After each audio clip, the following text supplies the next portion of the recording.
Tra poco la nuova puntata di Penalty, tutto il calcio di cui il calcio vero non parla mai, in onda qui su Gold 78 HD, canale 78 del digitale terrestre.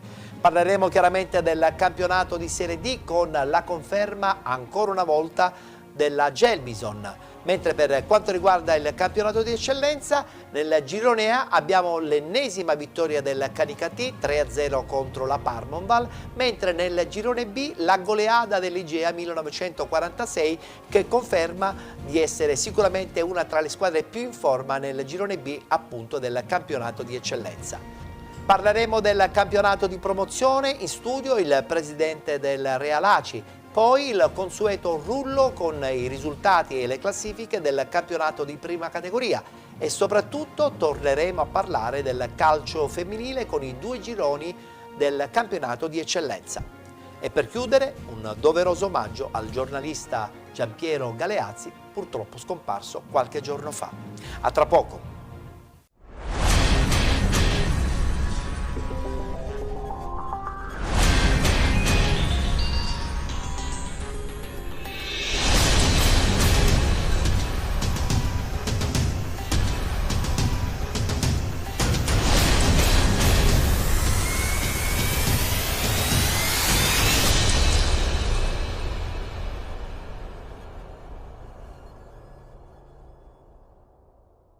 Nuova puntata di Penalty, tutto il calcio di cui il calcio vero non parla mai, ennesima puntata dedicata al calcio dilettantistico siciliano, dal campionato di Serie D sino al campionato di prima categoria e anche questa settimana parleremo di calcio femminile perché si è giocata un'altra giornata importante appunto nel campionato di eccellenza tutto femminile, ma di questo avremo modo di parlarne poi nella seconda parte della nostra trasmissione. Prima parte che viene inaugurata anche con la presenza del presidente del Real Aci, Santo Russo. Salve presidente, ben trovato. Buonasera, contentissimo buonasera. Perché domenica si è vinto. Sì, una squadra era un punto dietro di noi, una squadra allestita bene, una bella società, 3 punti, come dicevo prima, pesanti. Che può darsi importanti. poi alla fine possono diventare fondamentali per la corsa alla vittoria finale, anche se c'è questa FC Motta che insomma fa sempre paura. L'FC Motta, diciamo, è la squadra allestita meglio, la squadra che secondo me sarà lì fino alla fine. Noi ci troviamo lì, non abbiamo un... Ma il campionato è ancora lungo. Sì, non abbiamo un obiettivo ben preciso. Vediamo cosa succede. Avremo modo comunque di parlare più del campionato di promozione proprio nella seconda parte. Inauguriamo la nostra puntata subito con il campionato di Serie D.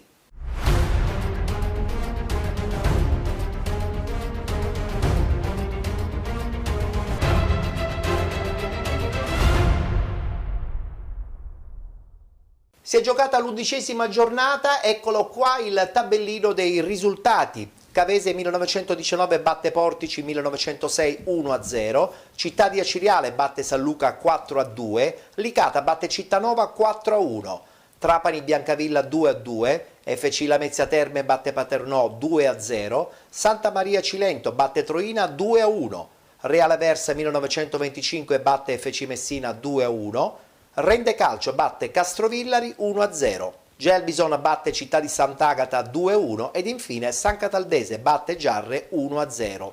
Conferma al primo posto della Gelbison, solitaria in vetta con 29 punti, 25 FC Lamezia Terme con 24 la Cavese 1919, 22 punti per il Città di Aciriale, 21 per il Real Aversa 1925, 20 punti Santa Maria Cilento, 19 Paternò, 18 Cittanova, 17 Città di Sant'Agata, 16 il Licata, 14 il Portici 1906, con 13 punti FC Trapani e San Luca, 11 punti per il Rende Calcio, 8 punti per l'FC Messina, con 7 punti il Castrovillari, 6 punti il Biancavilla e la San Cataldese, 5 punti il Giarre, chiude la classifica il Troina con 2 punti ma con 6 punti di penalizzazione.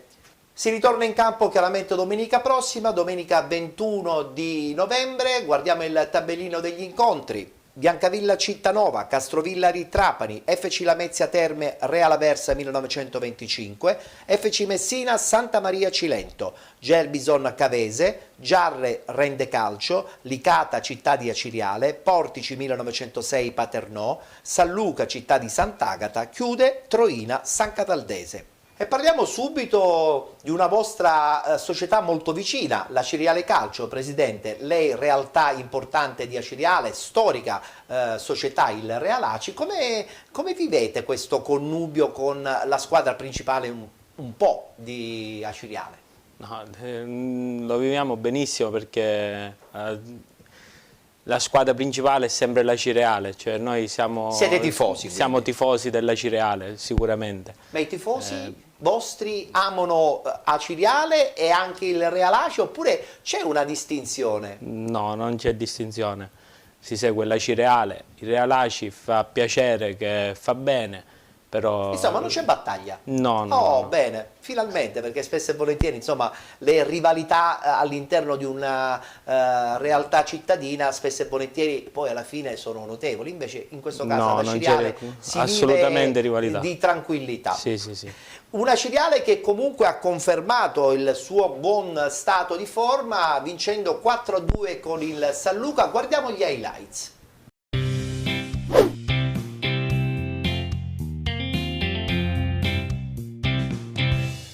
Stadio Comunale di Aci Sant'Antonio, questa è Aciriale San Luca, gara valida per l'11ª giornata di Serie D Girone I. E arriva il fischio, buon divertimento, è iniziata Aciriale San Luca col primo possesso proprio per la squadra ospite. Tacco di Ortolini per Savanerola, Savanerola in aria, Savanerola prova il cross, Ortolini da 2 passi, poi ancora il tocco per Leveque, attenzione Leveque, il tiro! Cosa ha sbagliato Leveque da 2 passi? Il tocco per Ortolini, Ortolini, Ortolini, il tiro! Rete! Il vantaggio della Aciriale! Raffaele Ortolini da 2 passi, spacca la porta, 1-0 Granata! Todisco il cross e Savanarola il gol della Aciriale! Savanarola ritorna e fa centro, un gol e un assist, il capitano! L'avevamo detto prima, c'è come e si sente il capitano, uomo decisivo, sempre. Valeveque sul secondo palo, attenzione, e c'è calcio di rigore per il San Luca. L'uscita fallosa di D'Alterio su Carbone, che ha anticipato l'uscita dell'estremo difensore Granata, che coi pugni lo ha colpito sul volte, dunque sarà calcio di rigore per il San Luca. Carbone contro D'Alterio, arriva il fischio, va Carbone, il passetto, D'Alterio neutralizza il tiro di Carbone e si rimane sul 2-0 per la Aciriale. Tirina, il cross tagliato sul primo palo, Garetto colpisce il palo, attacco per Savanerola, il tocco poi per João Pedro che sbaglia tutto da 2 passi a porta vuota. Un pallone che doveva soltanto essere depositato in rete. Attenzione, qui sbaglia tutto D'Alterio con Bruzzaniti che accorcia le distanze.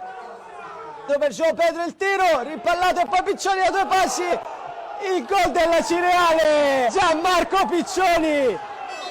Le proteste qui dei giocatori del San Luca, forse per una possibile posizione regolare, ma è 3-1 la firma di Gianmarco Piccioni a chiudere. 3-1.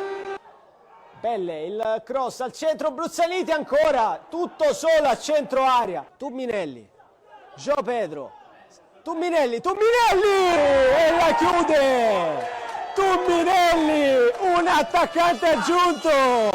Mattia Tumminelli, che giocatore! Che giocatore! Finisce qui, arriva il triplice fischio del direttore di gara, la Cireale vince con il San Luca, dunque sbriga anche questa pratica, 4-2 il risultato finale. Le cose negative fanno sempre bene, perché ci tengono sempre sul pezzo, però allo stesso tempo devo dire che abbiamo visto una grande partita, oggi abbiamo fatto una partita al di sopra di tutto. Partita che potevamo chiuderla 3-4-0 subito, facile. È pur vero che ci siamo complicati un po' la vita, 2-0, poteva fare il 3-0, abbiamo preso il rigore, rientri, stessa cosa, abbiamo preso il 3-1 e il 2-1, però ragazzi, tanta roba oggi, oggi questa è una grande squadra, padrona del campo, giocate, amnesie ci stanno, meglio così, però oggi non siamo divertiti.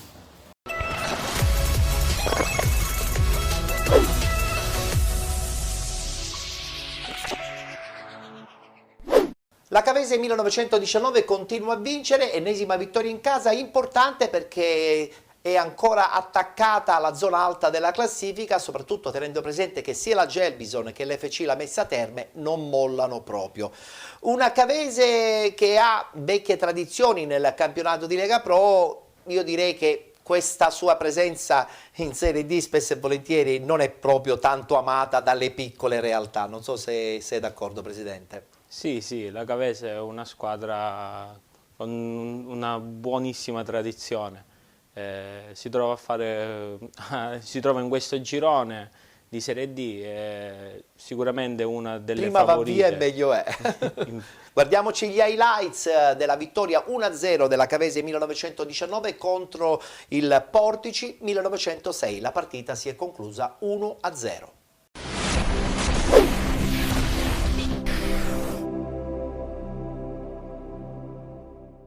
Buongiorno da Cava dei Tirreni, stadio Simonetta Lamberti, dove stanno per scendere in campo per l'11ª giornata del campionato di Serie D Girone I le formazioni della Cavese e del Portici. Bacio Terracino per D'Amore, D'Amore aspetta prima di effettuare il cross, cerca e trova Kosovan, la mette in mezzo Kosovan, un rimpallo che favorisce il Portici. Mentre ora il gioco è ricominciato con la Cavese al possesso di palla con Potenza che prova ad andarsene. Potenza all'indietro per il tentativo di tiro. Il corner battuto da Romano. Anatrella salta e blocca. E poi controtempo per Potenza che è stato anticipato da Romano. Riparte Romano. Portici pericolosissimo. Manfrelotti. La conclusione dal dischetto dell'area di rigore. Ecco la conclusione effettuata dal giocatore del Portici. Palla alzata in calcio d'angolo. D'Angelo. Bacio Terracino. Lato contro l'area di rigore, mette in mezzo, esterno della rete. Allegretti al centro per Bacio Terracino, nuovamente Allegretti, vediamo se sfodera il tiro da lontano, lo fa, ma è una conclusione che rimbalza. Anche l'arbitraggio di domenica scorsa a Licata non era piaciuto né alla Cavese né a Licata. Comunque il pallone messo in mezzo per la conclusione. Ecco D'Amore, scartato un avversario, D'Amore prova a metterla in mezzo, lo fa, attenzione! Cavese che spinge. Cazzeris la rimette in mezzo, il colpo di testa sbagliato da parte di D'Angelo. Ancora Manfrelotti, disturbato nella sua azione. Marino, Manfrelotti, la conclusione che passa a mezzo metro dall'incrocio dei pali. Gioca il Portici, il tentativo di cross di Scala, colpo di testa insidiosissimo. Corigliano, cerchio centrale del campo, il lancio è verso Cazzeris, azione regolare, Cazzeris tira fuori. Ecco Filogamo che dà a Manfrelotti, nuovamente Filogamo in possesso di palla, ecco Manfrelotti, parte il tiro di Manfrelotti, fuori bersaglio, pallone giocato da Cirillo verso l'area di rigore, il pallone in mezzo, si giocherà fino al 95esimo, la rimessa di Kosovan, Diaz, Kosovan ce l'ha sul sinistro, poi disorienta l'avversario, la mette col destro, Sheper blocca.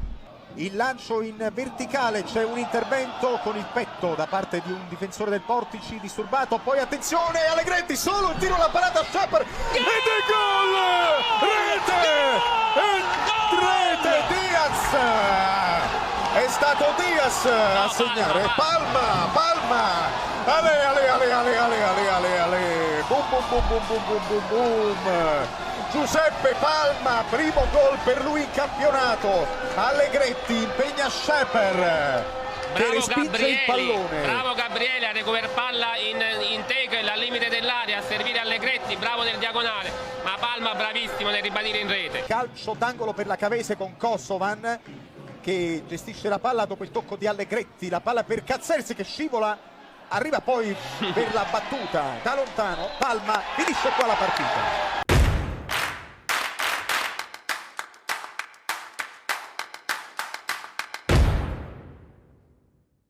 diciamo come premessa che sono molto contento perché si è visto sicuramente qualcosa, qualche progresso, sicuramente qualche progresso si è visto. Io ti dico che se la mia squadra giocasse tutta la partita così sarei contento, però sappiamo benissimo che a inizio stagione si fa fatica. Io ieri ho visto una grande Fiorentina nel primo tempo, dopo al secondo tempo è calata e ha preso 3 gol. Noi nei nostri momenti di difficoltà abbiamo sofferto, forse l'unico appunto che ho da fare ragazzi è le troppe punizioni che abbiamo commesso, che abbiamo concesso quando sono di spalle e facciamo falli, siamo un pochino troppo irruenti, però per la prestazione di oggi sono molto contento perché ripeto, ho notato dei progressi importanti nel gioco e anche soprattutto nella continua voglia di ricercare il gol e di vincere la partita. Allenandosi insieme e giocando, prendendo il ritmo partita, questa squadra sotto il punto di vista dell'intesa e del gioco non può fare altro che migliorare. La cosa che non dobbiamo sbagliare è l'interpretazione e sotto questo punto di vista devo dire che i ragazzi finora sono molto bravi.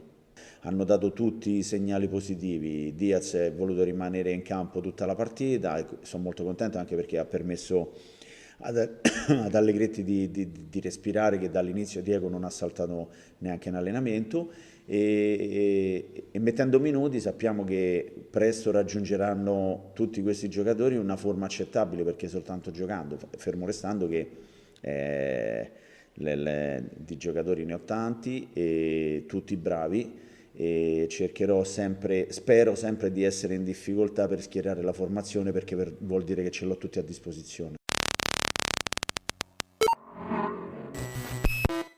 Altra bella realtà siciliana, il Licata di Romano che sbanca addirittura Cittanova che era in serie positiva da qualche settimana. Siamo contenti perché la squadra agrigentina sta dimostrando di avere sicuramente buone qualità e buone possibilità secondo me di diventare una piccola mina vagante in questo girone I del campionato di Serie D.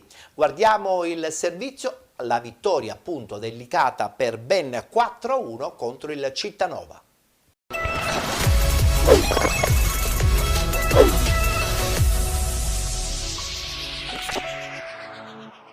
Bentrovati al Monreale Prodo, si gioca all'11° turno del girone I di Serie D. Licata rende visita al Cittanova, al quinto Bonanno allarga per De Marco, colpo di testa di Petrucci a centro area, il pallone finisce fuori. Al settimo ancora un tentativo dei padroni di casa, Corso vede la sua conclusione deviata in angolo, allora arriva il vantaggio del Cittanova, aggredisce il primo palo Ficara ed è 1-0, trova la torsione sul palo più lontano il difensore di mister Di Gaetano, 1-0 Cittanova contro il Licata quando sono passati 8 minuti di gioco al Monreale Prodo, ma al nono ancora da calcio d'angolo, stavolta il Licata che buca con Aprile che sotto porta trova il tapin vincente dopo la traversa e dopo la deviazione di Bruno, botta e risposta in 120 secondi tra Cittanova e Licata. Al 20° cross di Meola messo dentro nuovamente per Savasta, la girata dell'ex Giarre finisce di poco al lato. Al 22° cross di Petrucci dalla sinistra, il pallone arriva sul secondo palo dove arriva De Marco,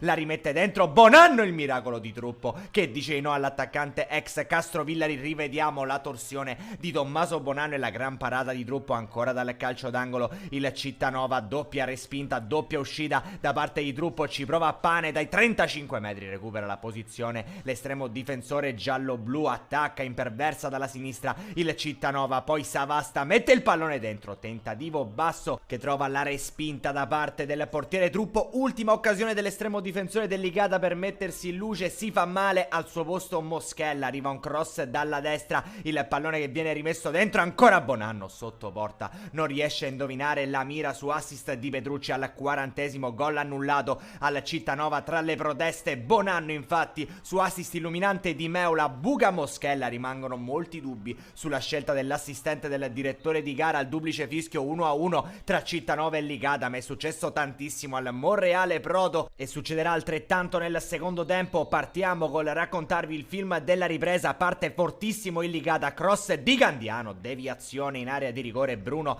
si ritrova il pallone tra le braccia al 51esimo, angolo della Licata, traversa colpita, poi ancora una volta Aprile, miracolo del portiere del Cittanova, incredibile, si salva la formazione calabrese, poi lo scambio tra Mannina e Curò, il traversone del difensore, colpisce il palo ed entra in porta, beffato stavolta Bruno che non può nulla sulla traiettoria mancina da parte di Mannina, il Licata si porta in vantaggio e riesce a rimontare il Cittanova, ma è un secondo tempo esplosivo, punizione di Bonanno che viene deviata, finisce fuori ma viene segnalato un calcio di punizione e un'altra ammonizione per Biondo, eccesso di severità da parte del direttore di gara per questo intervento su Candiano, altrettanto severo per decretare questa simulazione di Currò che vale il secondo giallo anche per il centrocampista messinese. Entrambe le formazioni rimangono dunque in 10 uomini, tra l'incredulità del numero 7 del Licata, attacca con Samachè la formazione giallo-blu, poi Caccetta mette sull'esterno della rete, qui Candiano lancia Samachè al 79esimo, fallo da ultimo uomo di Formia, anche in questo caso, stavolta però diretto, viene estratto il cartellino rosso, Cittanova che rimane dunque in 9 uomini per gli ultimi 11 minuti dalla punizione che ne segue Maico. Candiano disegna una traiettoria imparabile per Bruno, cala il tris, il Licata bollente, la conclusione del fantasista giallo-blu che va ad abbracciare Mister Romano, mentre noi al replay ci rigustiamo la sua trasformazione al minuto 84, sbaglia il Cittanova, ringrazia Samachè che si invola verso la porta di Bruno a tu per tu con l'estremo difensore avversario, lo fredda, cala il poker, il Licata che quindi avvicina sempre più il bottino pieno ma non si ferma, Caccetta qui per Candiano, di prima per il neoentrato Suaré, parata del portiere Bruno in presa bassa, triplice fischio al Monreale Prodo, prima vittoria in trasferta nella stagione del Licata, finisce 4-1, un cordiale saluto e alla prossima.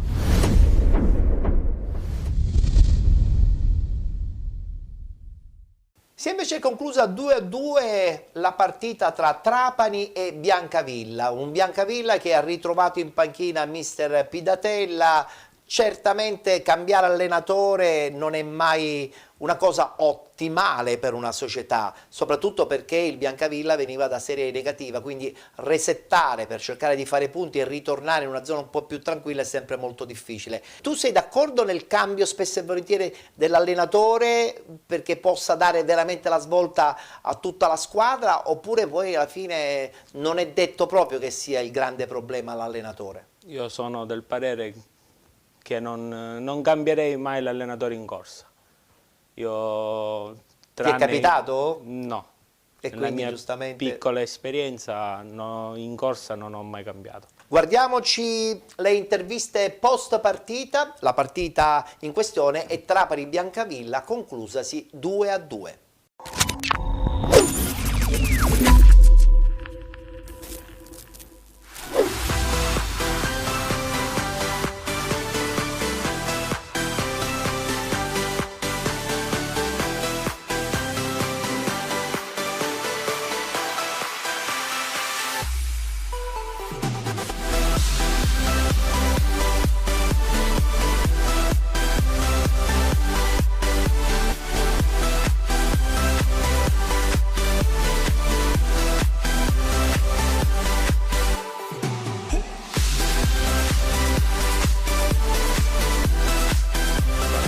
Io devo rilevare che è stata una partita bella, combattuta da entrambi i fronti, tutte e due le squadre hanno fatto di tutto per vincere la partita e quindi è stata giocata a viso scoperto.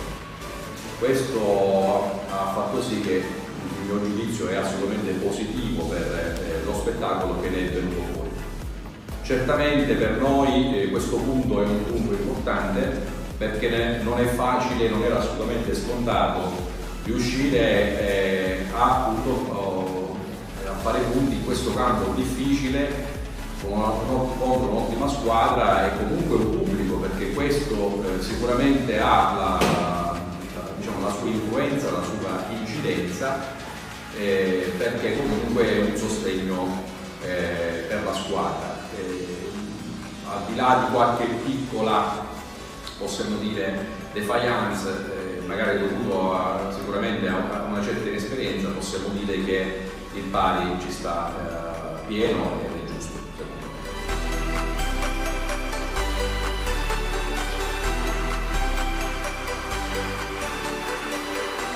Purtroppo ci aspettavamo i 3 punti, che erano obbligatori vincere, e non ci siamo riusciti, quindi siamo in torto.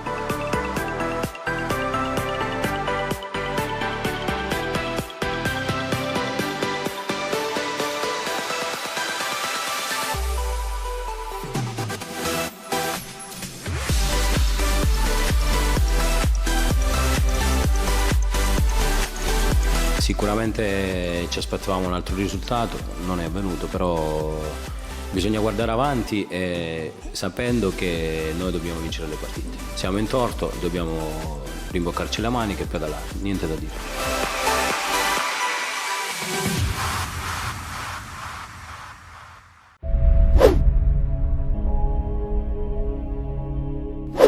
È andata male la trasferta del Cilento per il Troina di Galfano. Una sconfitta che comunque non pregiudica il buon momento di forma comunque della squadra catanese. Il Santa Maria Cilento vince 2-1 proprio con il Troina. Guardiamo gli highlights.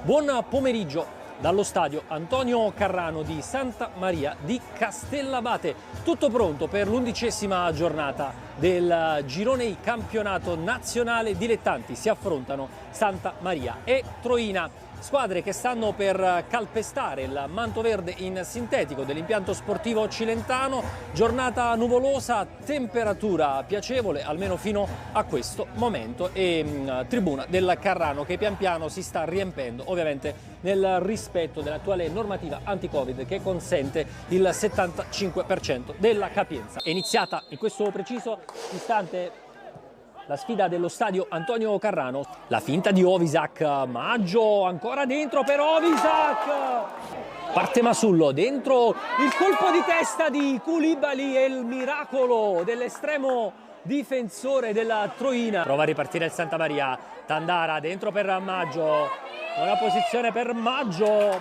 prova la conclusione Domenico Maggio.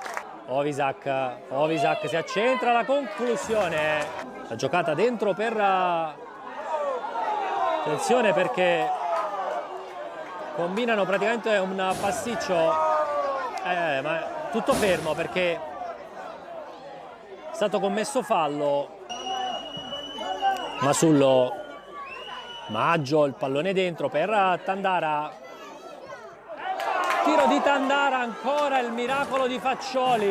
Pallone dentro e che occasione qui per Manara. Tutto regolare, Citro dentro per Ovisak. La giocata di Ovisak per Tandara. Entra in area di rigore Ovisak, in area di rigore va via Ovisak, la mette al centro. Il tiro e il miracolo. Attenzione alla Troina in avanti e arriva il vantaggio. Lo ha firmato il numero 11 Fratantonio. Calcio di punizione, la punizione, arriva il gol, lo firma Masullo, il pareggio della Santa Maria con Masullo. Arriva il pallone di Simonetti, Koulibaly e lui. Attenzione a Corcione, pallone per Ferraguto, è Grieco, miracolo e poi salva sulla linea Fufue. Parte Masullo, la testa di Romano e arriva il gol del 2-1 al 48esimo. Vincenzo Romano fa esplodere lo stadio Antonio Carrano con questo colpo di testa che manda in visibilio l'intera tribuna dello stadio Carrano e la grande festa dei calciatori della Santa Maria. E arriva adesso il triplice fischio del direttore di gara. Manda tutti negli spogliatoi.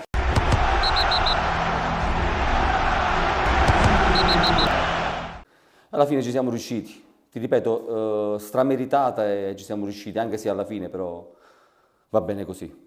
avere sempre il dominio della partita, anche perché abbiamo incontrato una squadra che cercava di spezzare il ritmo con perdite di tempo già da subito. Non è facile quando poi non li sblocchi le partite, non è facile poi tenere sempre il bandolo della matassa e cercare di costruire. Noi l'abbiamo fatto sempre con qualità. Ti ripeto, è un giusto premio allo sforzo che hanno fatto i ragazzi. Abbiamo una rosa ampia, abbiamo ragazzi soprattutto validi, peccato per i tanti infortuni, però ci sta. Abbiamo vissuto un mese di ottobre molto intenso, giocare ogni 3 giorni è dura. Credo che anche i campi, i terreni di gioco, il sintetico non agevola i muscoli dei ragazzi, sono sempre chiamati a sollecitazioni importanti, però ti ripeto, abbiamo alternative, abbiamo qualità, quindi sperando di recuperare al più presto sicuramente qualche infortunato. Concediamo poco e purtroppo stiamo prendendo gol tutte le partite, però l'importante è che arrivino i 3 punti e poi cercheremo di migliorare tutti quanti, in primis io, per cercare di non prendere gol.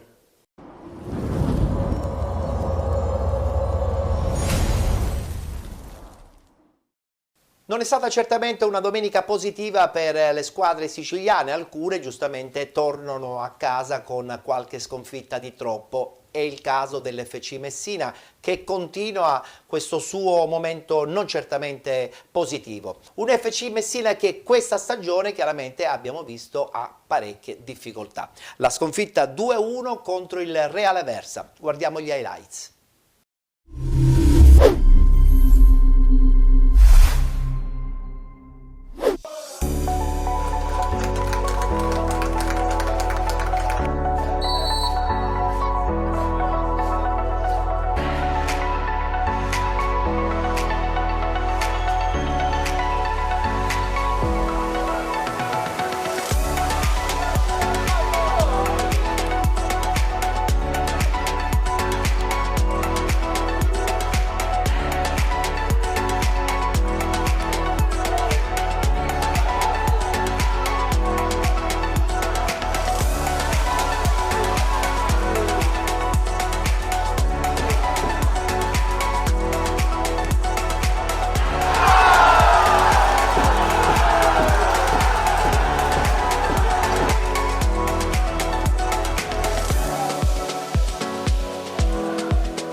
ragazzi hanno voluto fortemente la vittoria, hanno lavorato tutta la settimana per questa vittoria e oggi credo che sia una vittoria meritata per quanto espresso in campo, insomma.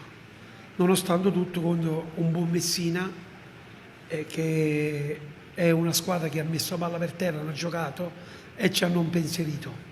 Questa squadra è stata costruita in modo che quando manca una squalifica, un infortunio, abbiamo 25 ragazzi. Voglio pure sottolineare il ragazzetto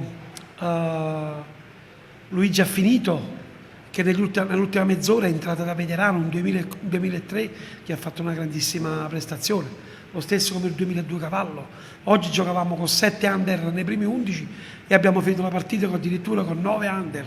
Quindi questi siamo noi, squadra giovane, pimpante, vogliosa e via. Noi siamo un gruppo di 25 titolari e mister Sannazzaro ha l'imbarazzo della scelta. Oggi abbiamo 21 punti, dobbiamo guardare la sest'ultima. A triplice fischio, quando c'era l'entusiasmo e tutto, ho sottolineato ancora una volta che noi dobbiamo comunque guardare sempre la sest'ultima posizione. Quello è il nostro campionato.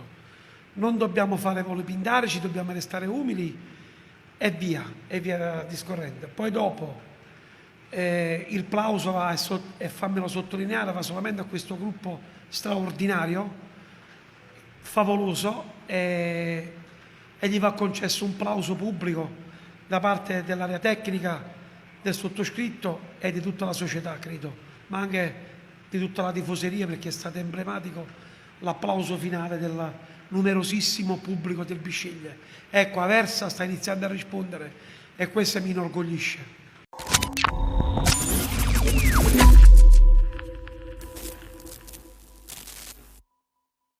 E parliamo adesso della Gelbison, un'altra ennesima vittoria fuori casa che conferma sicuramente la leadership di questo girone I del campionato di Serie D. Una Gelbison che sbanca addirittura un campo difficilissimo come quello della città di Sant'Agata. Guardiamo gli highlights e poi anche le interviste post partita.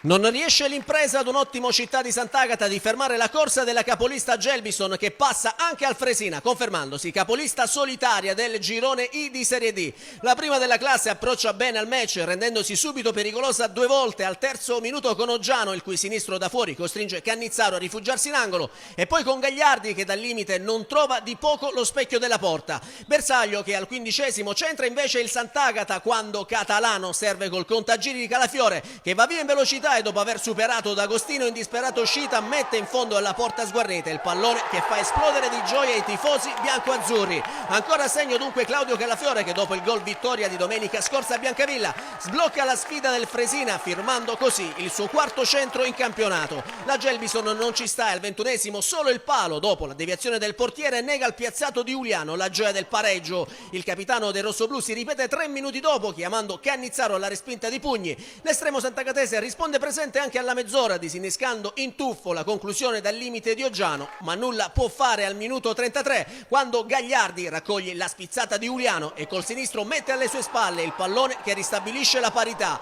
1-1 e terza rete in campionato per Gagliardi, bravo nell'occasione a capitalizzare al meglio il perfetto assist del suo capitano. Il Sant'Agata non perde la concentrazione e reagisce sul finire del primo tempo, quando prima Cicirello aggancia il servizio di Calafiore col sinistro calcio a rete, ma è decisiva la deviazione in angolo dell'ex La Gamba, e subito dopo con Calafiore, la cui botta volante dal limite dell'area trova un super D'Agostino a negargli la rete del vantaggio. Nella ripresa al 60° i padroni di casa reclamano un calcio di rigore per un tocco di mano in area di Ambro, il signor Pistarelli dice di no e sulla ripartenza la Gelbison si porta in vantaggio ancora con Gagliardi, che chiude al meglio l'1-2 con Oggiano, facendo così Città di Sant'Agata 1, Gelbison 2, e per Gagliardi doppietta personale e 4° centro in campionato. Nell'occasione del gol il 10 rosso-blu frana su Cannizzaro che si fa male ed è costretto a lasciare il campo in ambulanza per essere accompagnato al vicino ospedale di Sant'Agata di Militello per accertamenti del caso. Nel finale poi il Sant'Agata tenta il tutto per tutto, ma anche il colpo di testa di Nuzzo al 94esimo non sortisce l'effetto sperato. L'1-2 finale consegna alla Gelbison la nona vittoria in campionato, la quinta consecutiva e il 29esimo punto che conferma i rossoblù in testa alla classifica. La squadra di Esposito rimane l'unica del girone insieme alla Cirreale ad essere inoltre ancora imbattuta, mentre il Città di Sant'Agata conosce la seconda sconfitta casalinga, ma i biancoazzurri escono dal campo decisamente a testa alta.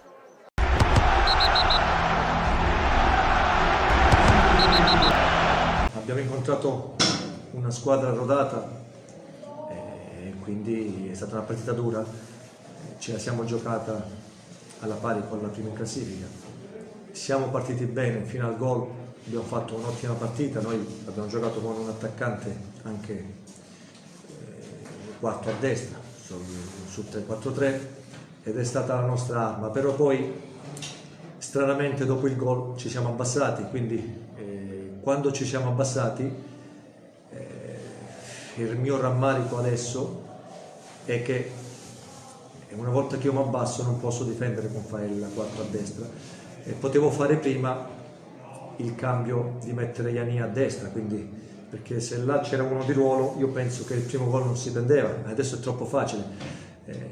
Siccome avevamo avuto dei segnali d'allarme anche su qualche punizione che hanno colpito il palo, si poteva fare prima, perché se con quella situazione con Faella a destra è normale che la squadra deve attaccare, se difende è normale che un attaccante là non può fare tutte quelle diagonali, però i miei giocatori devono essere orgogliosi perché penso che abbiamo messo in difficoltà la prima della classe, quando si perde c'è sempre il rammarico, ma se la sono giocata alla pari. Poi se c'era qualche episodio a favore potevamo vincere noi, l'episodio a favore l'hanno avuto loro, hanno vinto loro e grosso il merito va a chi vince, quindi oggi la Gelbison ha vinto e sono stati più bravi di noi. È stata la partita che ci aspettavamo, siamo venuti qua a giocare contro una squadra forte e lo sapevamo, contro una squadra organizzata e lo sapevamo, contro una squadra composta da giocatori forti nei 17, nei 18, non solo negli 11. Questo dà ancora più valore a quello che stanno facendo questi ragazzi, perché al di là di tutto 11 partite, 9 vittorie e 2 pareggi è veramente un cammino straordinario, soprattutto dopo vittorie come questa qua, vittorie di sofferenza contro squadre forti. È la forza d'urto del Sant'Agata che ci ha fatto abbassare. Nonostante questo, come è successo anche in altre circostanze, ci siamo abbassati, ma occasioni da gol, conto forse l'ultima punizione di Catalano, qualcuno ha colpito di testa e l'ha messa alta, ma poi ho visto tanti cross ma nessuna parata di D'Agostino. Paradossalmente l'azione più clamorosa per andare al gol loro è stata sul fine del primo tempo sulla ribattuta di Barbetta, il tiro da fuori credo di Calafiore o di Cicerelli, dove Bernardino ha fatto un intervento da D'Agostino. È giusto goderci questo momento, se iniziamo a pensare già alla prossima partita il momento non ce lo godiamo, invece ragazzi è giusto che stacchino, che si godano questo momento di gioia che si sono meritati, poi da martedì penseremo alla prossima partita.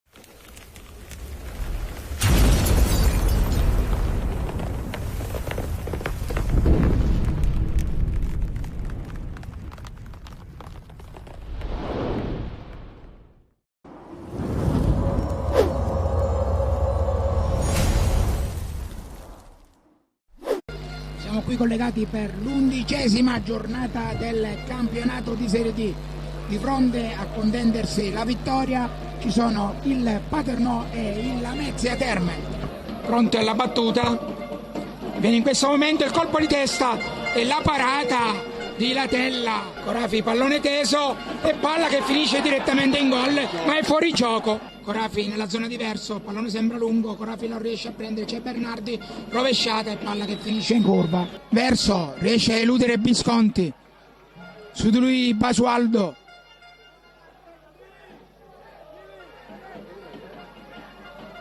va al tiro verso il pallone che sfiora il palo. Palla nella zona di Foderaro, Foderaro controlla, palla al centro nella zona di Danca, ecco Danca, tiro di Danca, palla che finisce fuori, ma c'era stato un fallo di mano di Danca. Danca per Basualdo, pallone al centro, e palla per Camarà, tiro di Camarà, ribattuto ancora Camarà, e tocco di mano, cercato da Camarà. Tripaldi fermato, ma solo per un attimo, pallone largo per Dadalt, Dadalt viene anticipato dal giocatore del Paternò e la palla viene spazzata. Esce Basualdo, pallone per Camarà, Camarà aggancia, ecco Camarà, pallone per Foderaro, ecco Foderaro, tiro di Foderaro e palla che sfiora il palo. Visconti in avanti nella zona di Foderaro, Foderaro controlla, Foderaro può andare in velocità, dal pallone a Danca, Danca entra in area, ecco Danca, tiro di Danca e respinta di Lai. Ecco Umbeka, allarga il gioco, c'è Camarà che stringe, pallone al centro, c'è Umbeka e gol della Mezia. Anticipo di Maimone, Cangemi, è espulso Cangemi, senza motivo, aveva preso la palla. Corapi tira, ma il pallone è davvero molto velleitario. Palla lanciata, c'è buon tempo, la dà in avanti per Foderaro, anticipato. San Domenico supera Scoppetta, ecco San Domenico, palla al centro dove c'è Maritato controlla, c'è buon tempo su di lui e c'è il raddoppio di Umbaka, giocatore che oggi ha trovato davvero la sua domenica fortunata ed è finita proprio in questo istante. Da Vincenzo Anici è tutto, la Mezia batte Paternò 2-0, doppietta di Umbaka al 61esimo e al 95esimo.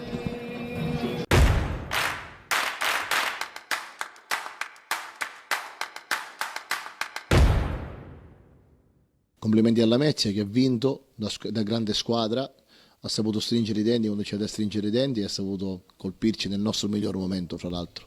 Io penso che la squadra non gli possiamo rimproverare nulla, non gli posso rimproverare nulla, ha fatto un'ottima prestazione, ha lottato, era una partita, lo sapevamo, dove bisognava sacrificarsi tanto, bisognava andare sempre a cercare il raddoppio, densità zona palla come la squadra ha fatto. Io sotto il profilo tecnico mi reputo soddisfatto perché la squadra è stata per una buona percentuale della gara sempre corta, una squadra che ha giocato in 30 metri, una squadra che faceva densità zona palla.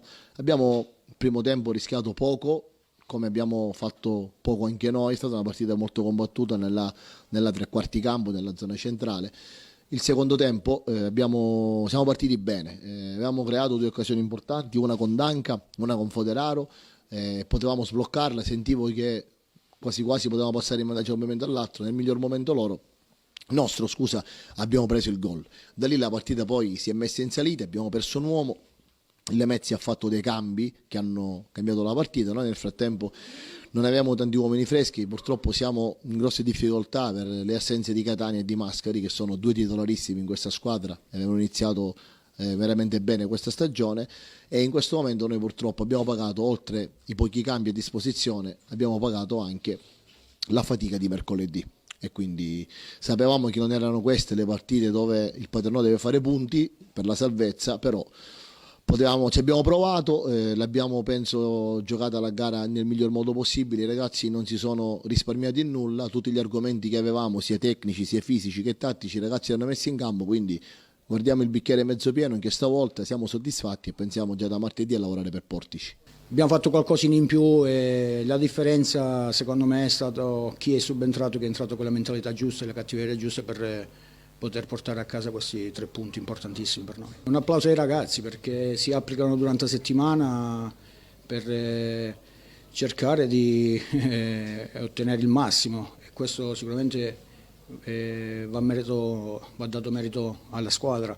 Ci sono stati dei momenti dove si è sofferto, che il Paternò ha cercato di spingere, però noi siamo stati bravi a chiudere ogni linea di passaggio, ogni possibilità di rischiare di prendere gol. Come ho detto prima, il nostro portiere non ha fatto grossi interventi, il merito va fatto alla squadra, ma non solo alla difesa, ma a tutti quanti, partendo dall'attaccante al centrocampo e la difesa. Io ho una rosa di giocatori importanti che giocherebbero titolari da qualsiasi parte.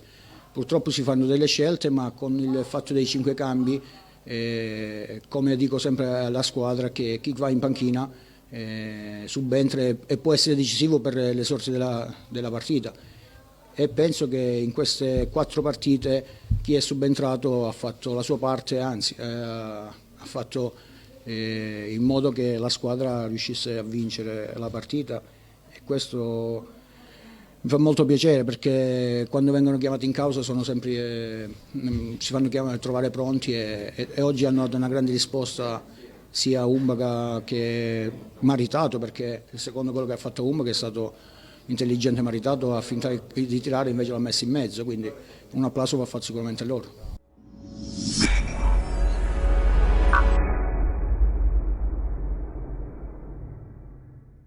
E concludiamo il tabellino riguardante il campionato di Serie D con il derby tutto siciliano tra San Cataldese e Giarre. Ma che succede? Questo Giarre che continua ancora a non fare punti. Sì, mister Campanella ha iniziato bene, sta facendo bene con la San Cataldese. Il Giarre ha allestito una squadra di primo ordine. Almeno sulla carta. Sulla carta. Non poi alla fine il campo parla, e finora i risultati non stanno venendo. Riuscirà a tirarsi fuori da queste sabbie delle zone calde della classifica, secondo te?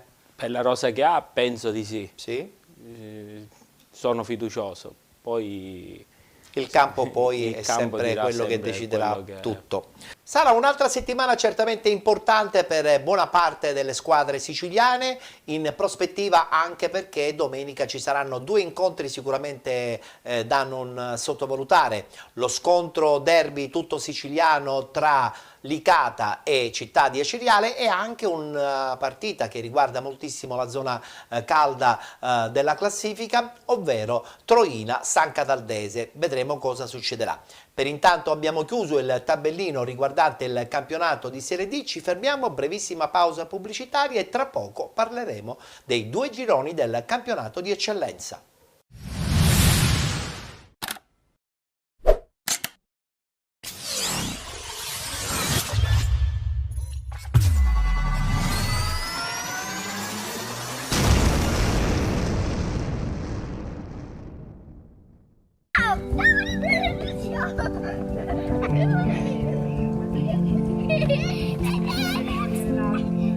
Da grande sarò una ballerina. Da grande farò il dottore per guarire tutti i bambini. Da grande voglio fare il pompiere. Il futuro dei bambini ammalati di neuroblastoma è incerto. Permetti ad ogni bambino di realizzare i propri desideri. Il neuroblastoma è la prima causa di morte per malattia in età prescolare. Aiutaci a sconfiggerlo, trasformando la disperazione dei genitori in una speranza concreta. La ricerca scientifica è l'unico reale strumento per contrastare la malattia. Il nostro sogno è quello di guarire tutti i bambini malati di neuroblastoma. Possiamo farlo con l'associazione che sostiene la ricerca d'eccellenza in Italia. Per Natale aiutaci e dona un futuro ai bambini per realizzare i loro desideri. Scegli i doni dell'Associazione Italiana per la lotta al neuroblastoma. Grazie di cuore.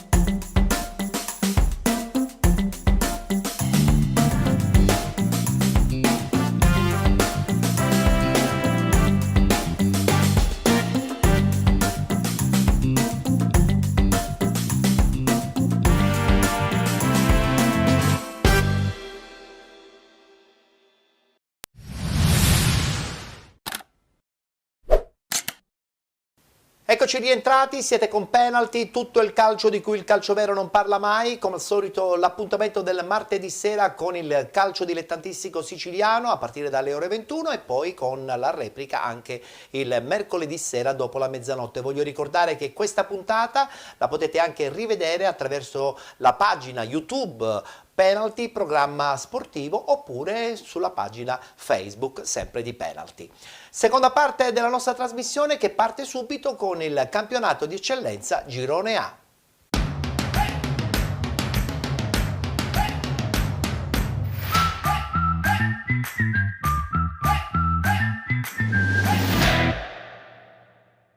Decima giornata, subito i risultati importanti di questa domenica certamente interessante. Enna Calcio batte Cus Palermo 3-0, Nisse FC batte Casteltermini 4-0, Monreale batte Oratorio San Ciro e San Giorgio 1-0, Mazzarese.2 batte Profavara 1-0, Canicattì batte Parmoval 3-0, Unitas Sciacca batte Castellammare 2-1, Don Carlo Misilmeri Acragas 2018 1-1 ed infine Mazzara batte Dolce Onorio Marsala 2-1. La vittoria per 3-0 del Canicattì permette la conferma al primo posto per la squadra di Lillo Bonfatto. Infatti troviamo la squadra del Canicattì in testa con 23 punti, a seguire con 20 Nissa FC, Acragas 2018 e Mazzarese.2. Con 17 punti Don Carlo Misilmeri e Oratorio San Ciro e San Giorgio, 16 punti per Unitas Sciacca, Enna Calcio e Castellammare, 13 punti per il Profavara ed il Mazzara Calcio, 7 punti Parmonval e Monreale, 5 punti per il Casteltermini, 4 per il Cus Palermo, chiude la classifica Dolce Onorio Marsala con 2 punti. Chiaramente si ritorna in campo domenica prossima, sarà l'11ª giornata, guardiamo il tabellino, Parmonval Mazzarese.2, Dolce Onorio Marsala Monreale, Enna Calcio Don Carlo Misilmeri, Unitas Sciacca Cus Palermo, Acragas 2018 Canicattì, Mazzara Calcio Profavara, Nisse FC Castellammare ed infine Oratorio San Ciro e San Giorgio Casteltermini. Ed iniziamo subito a parlare della Nissa, un FC che sbanca Casteltermini e vola verso una posizione certamente molto interessante al secondo posto di questo girone A del campionato di eccellenza. La vittoria per 4-0 permette al presidente Arialdo Giammusso di assaporare sicuramente un momento molto positivo. Tra l'altro da sottolineare che la squadra non giocherà più presso lo stadio comunale di Caltanissetta, ma giocherà invece in un campo neutro proprio perché le condizioni del terreno non sono certamente ottimali e quindi c'è stata una presa di posizione che, devo essere sincero, bisogna in un certo senso condividere, perché per fare calcio, caro Presidente, ci vuole un campo in più che discrete condizioni. Per esempio, voi dove giocate? Noi girovaghiamo un po'. Non avete un vostro campo effettivo? Ancora no, non abbiamo nessun campo, abbiamo giocato delle partite al Tupparello, alcune partite a Calatabbiano, in casa. Ma il a San famoso Gregorio. stadio comunale storico di Aciriale avevano detto che era stato rimesso a nuovo e invece? Rimesso a nuovo è un parolone. È un parolone, hanno come al sistemato solito. un po' gli spogliatoi, l'hanno ristretto. L'hanno ristretto, ma questo cosa vuol dire? Che non è più possibile giocare? Sarà omologato vostra... fino all'eccellenza. Fino all'eccellenza, chiaramente non se ne parla di sintetico. No. Peccato, perché volendo una struttura di quella potrebbe far comodo non soltanto a voi ma anche a tutto l'entourage delle squadre acesi. Sicuramente, però comunque ancora è inagibile. Ancora sì, non c'è l'omologazione, non sappiamo se già domani possiamo giocare la Coppa, ancora quindi... È un punto interrogativo. È tutto... Peccato. Sicuramente. Quindi voi dove vi allenate voi del Real Aci? Noi per gli allenamenti ci hanno fatto allenare fino a qualche settimana fa al Comunale, adesso... Siete in giro? Siamo in giro, è impensabile, non ci possiamo allenare. Poter fare agonistica in queste condizioni. Sicuramente, giusto? sicuramente. Tra l'altro dispendioso anche dal punto di vista economico, perché siete costretti ad andare a affittare un campo per gli allenamenti e probabilmente anche per la partita. Anche cambi di calcio a 5, cioè non è facile. Non è facile, non è facile. Guardiamoci il servizio, gli highlights della vittoria per 4-0 della Nissa FC proprio contro il Casteltermini.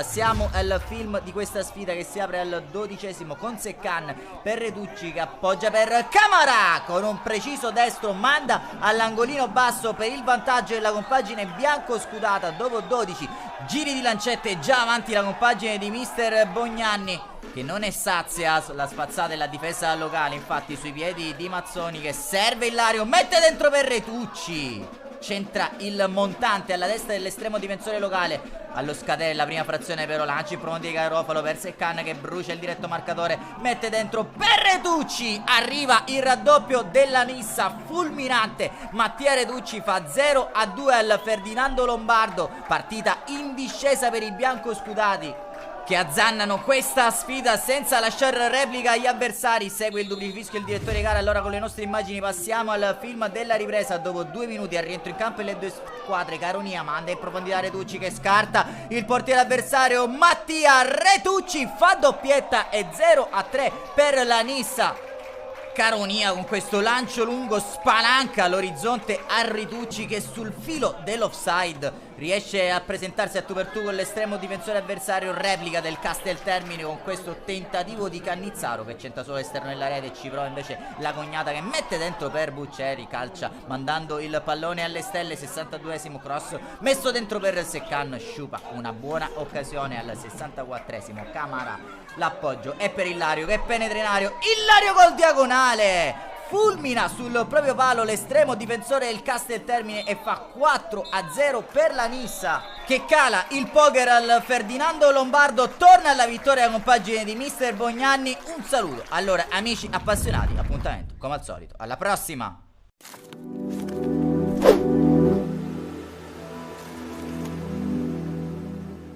I complimenti vanno ai ragazzi, non è una frase fatta ma è la verità, perché i ragazzi lavorano tanto, lavorare con me è difficile perché io pretendo tanto, do tanto, però loro sono incommiabili in questo momento perché nonostante 1000 difficoltà nelle ultime 2 settimane ci siamo allenati solo una volta in un campo di calcio a 11 fatto bene. I ragazzi poi lavorano, non cercano alibi, in campo danno il massimo. Oggi hanno fatto una grande partita sotto tutti i punti di vista, sia nella fase di possesso sia nella fase di non possesso sia durante le transizioni. I complimenti vanno anche al Casteltermine che è una bella piazza, a fine partita ci ha battuto le mani tutto il pubblico, questo significa che apprezzano, hanno un senso di sportività importante, quindi questo ci rende felici, ci fa lavorare con più determinazione. Già pensiamo però a domenica prossima perché giocare col Castellammare non è facile, il Castellammare è una buona squadra e io conosco molti giocatori, conosco l'allenatore, è un buon allenatore, quindi sappiamo che domenica è una partita difficile, dobbiamo giocare al massimo, pensiamo partita dopo partita, la classifica non la guardo, giustamente i tifosi guardano le classifiche, io devo pensare al lavoro della squadra e a cercare di farla migliorare. Beh, diciamo che eravamo partiti bene inizio campionato, abbiamo perso un po' di punti strada facendo, ma nonostante il nostro organico è parecchio giovane, diciamo, le partite stanno dimostrando che abbiamo tanta qualità e soprattutto tanta voglia che alla lunga fa la differenza.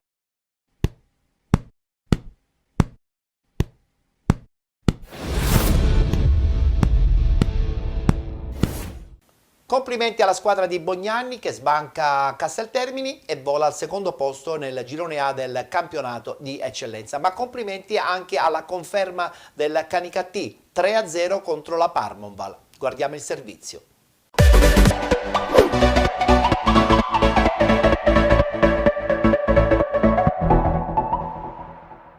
Decima giornata nel campionato di eccellenza siciliano. Canicattì ospita gli avversari della Parmonval. Partiamo col film del primo tempo. La prima chance offensiva è di marca locale con Garufo che scarica per Cantavenera. Il tentativo però finisce alto sopra la traversa al 22esimo. Bella combinazione che vede Cantavenera, Gueye e Garufo toccare il pallone. Poi Di Mercurio riceve a destra, può armare il cross, chiude l'azione. Ancora Gueye, sarebbe stato un gran gol ma l'incornata finisce di un niente al lato alla mezz'ora. Invece si fa vedere anche la Parmonval con la conclusione da parte di Jack Serio che riceve al limite dell'area. Il suo destro però finisce alto sopra la traversa. 8 minuti più tardi ancora il Canicattì. L'out destro è quello preferito dai padroni di casa da Di Mercurio per Iraci. Il cross dove c'è Matera in area di rigore. La risposta del portiere Ilardi che riesce a deviare al 40esimo. Lancio lungo per Matera che prova a divincolarsi fra due avversari. Poi fa partire una conclusione potente precisa, è l'1-0 del Canicattì, bolide di Chico Matera che festeggia insieme ai compagni una grande rete, quella che sblocca il risultato contro la Parmonval 1-0. Rivediamo, grazie al rallenti,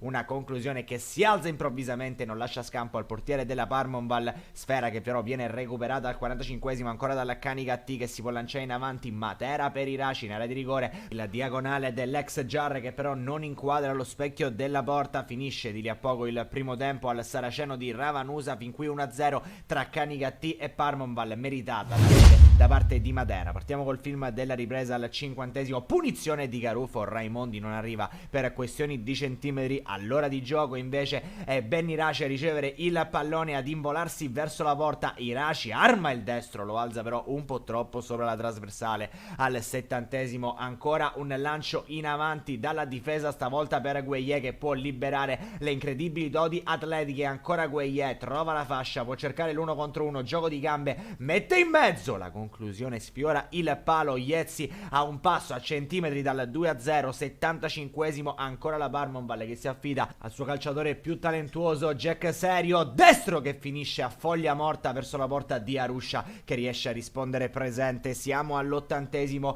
azione manovrata da parte del Canicattì, il pallone che finisce per vie centrali, poi il lancio in avanti dove c'è Iraci, mette dentro, arriva il gol sotto porta. Iezzi deve solo appoggiare, raddoppio del Canicattì che a 10 dalla fine mette una serie ipoteca sul match, ma non si ferma la squadra locale che all'85esimo ancora con un'azione corale, lancio di Arusha, Iraci tiene il pallone in campo, interviene Gueye che può prendere il fondo, mette all'indietro dove c'è Biondo che scarica il destro all'incrocio. 3-0 Canicattì, un gran gol. Riapprezziamo qui la giocata da parte di Iraci che si impegna a tenere il pallone in gioco e poi la conclusione di Biondo che lascia di sasso il portiere avversario. Di lì a poco il triplice fischio al Saraceno di Ravanusa, il Canicattì liquida la Parmonval per 3-0 e si conferma al primo posto del girone A di eccellenza siciliano. Un cordiale saluto e alla prossima.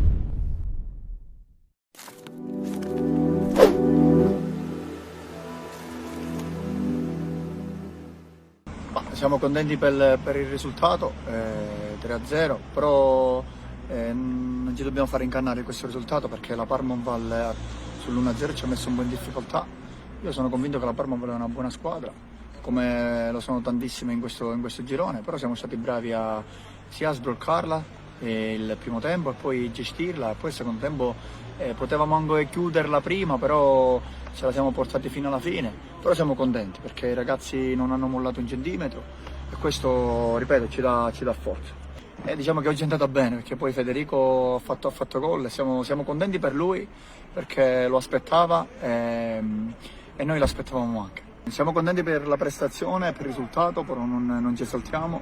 Sappiamo che ancora il campionato è lunghissimo, sappiamo che già domenica abbiamo un'altra partita difficile, come tutte le altre, e lo ripeto ogni volta, come tutte le altre domeniche. È un derby, quindi la dobbiamo preparare bene in queste settimane. Scontro al vertice tra Don Carlo Misilmeri e Akragas 2018. Complimenti ad entrambe le squadre perché hanno disputato una grandissima partita e hanno confermato di avere qualità e di avere certamente merito per stare nelle zone alte di questo girone A del campionato di eccellenza. Guardiamo gli highlights.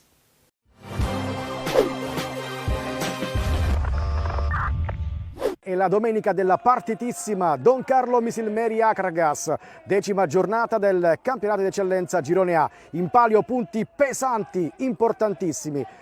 È tutto pronto per il calcio d'inizio affidato al Misilmeri. Sul pallone l'attaccante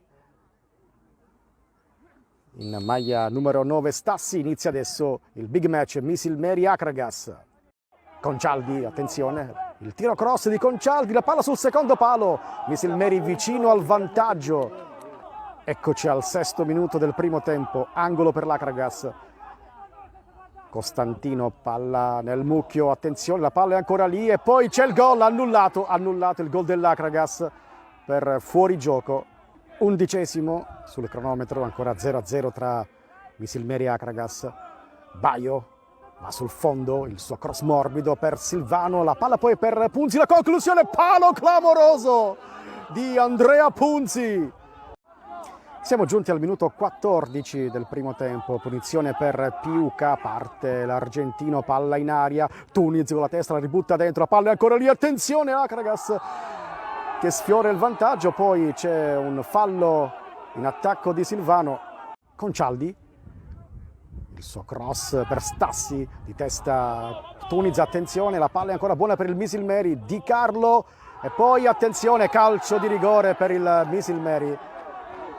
Calcio di rigore per la formazione di casa, minuto 18 del primo tempo, momento importantissimo della partita, rigore Misilmeri, Concialdi, la conclusione, cucchiaio di Concialdi, rete dell'ex Akragas, Misilmeri avanti 1-0, un rigore generoso concesso alla squadra di casa, cross in aria, la palla filtra, attenzione, Leonardi va giù, poi Majorano, la conclusione, rete, Stefano Majorano! 1-1, un Akragas bellissima che sta giocando un grande calcio.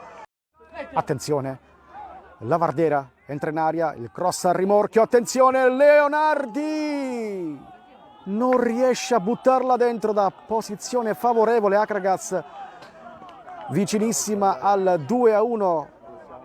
Calcio d'angolo per il Misilmeri, Concialdi dalla bandierina.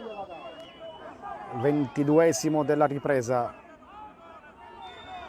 è pronto il numero 10 a mettere palla nel mucchio, Concialdi di testa Silvano, palla per Cerniglia, la conclusione, palla sul fondo.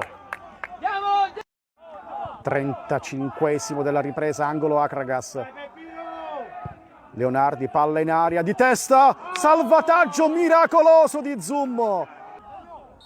Fischio dell'arbitro, parte Leonardi, palla in aria, di testa Cossentino, poi l'acrobazia e palla alta sopra la traversa di Beppe Gambino. Gambino, poi attenzione a Bellanca, attenzione Bellanca, la palla gol, Bellanca, Zummo, salva il Misilmeri. Attenzione, Leonardi, palla in aria, di testa Yeboah, non va. Misilmeri graziato.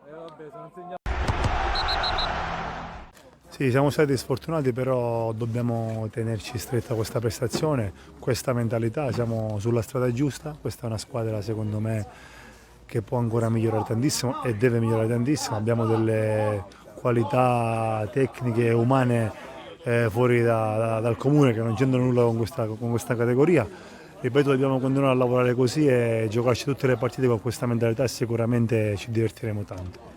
Guarda, penso che negli occhi di tutti quanti abbiamo fatto una partita strepitosa. Che io mi ricordi tiro in porta del Misilmeri, a parte quello svarione difensivo che è partito a tu per tu, è stato bravo Di Carlo, ma voglio dire, quello là è stato uno svarione, non è stata un'azione di gioco. Abbiamo fatto una gran partita, il rammarico è proprio questo, però dall'altro lato sono contento perché fin quando giochi in questa maniera vuol dire che la squadra c'è, è viva e quindi adesso penseremo alla partita di Canicattini.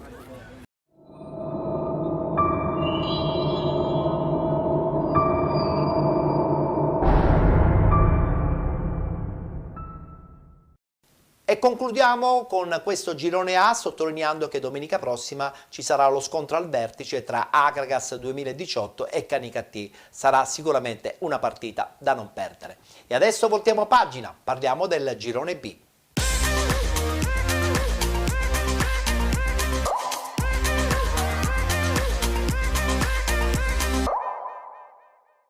Anche qui, 10ª giornata, guardiamo subito i risultati. Carlentini batte Leonzio 1909 2-0, Città di Siracusa batte SC Palazzolo 3-0, Città di Viagrande batte Acicatena 1-0, Ionica Ragusa Calcio 1-1, Santa Croce Città di Taormina 0-0, Egea 1946 batte Atletico Catania 9-0, Nebros batte Real Siracusa Belvedere 4-0, ha riposato la Virtus Ispica 2020.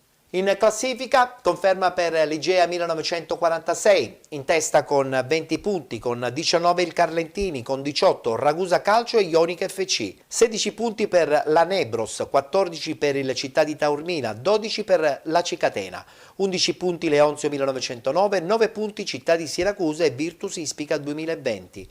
8 punti Real Siracusa Belvedere insieme al Palazzolo, 6 punti per il Santa Croce, 4 punti per il Città di Via Grande, chiude la classifica l'Atletico Catania con -2. Guardiamo anche il tabellino delle prossime partite che si disputeranno domenica prossima, domenica 21 novembre. Sarà l'11ª giornata. Città di Taormina Nebros, AC Catena Palazzolo, Atletico Catania Ionica FC, Leonzio 1909 Santa Croce, Ragusa Calcio Carlentini, Real Siracusa Belvedere Città di Via Grande, Virtus Ispica 2020 Città di Siracusa. Riposerà l'Igea 1946. Carlentini che vince 2-0 contro la Leonzio 1909, che probabilmente ha sofferto, Presidente, il fatto di dover subito entrare in clima campionato. Hanno prima risolto tanti problemi organizzativi societari e poi chiaramente hanno anche organizzato la squadra. E quando si parte in ritardo?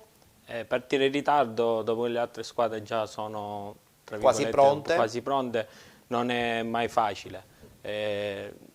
Hanno un buon organico. Sei ottimista? Sì, certo. La Leonzio. Riuscire a fare i playoff sarebbe un miracolo. Sarebbe un miracolo perché avanti ci sono squadre ben attrezzate. Quest'anno non c'è una squadra superiore alle altre. Abbiamo sono 4-5 squadre che tutti sono su un certamente livello molto qualificate e sì. sarà veramente un ternallotto, E finalmente arriva una vittoria importante anche per il Città di Siracusa, 3-0 contro il Palazzolo. Guardiamo gli highlights.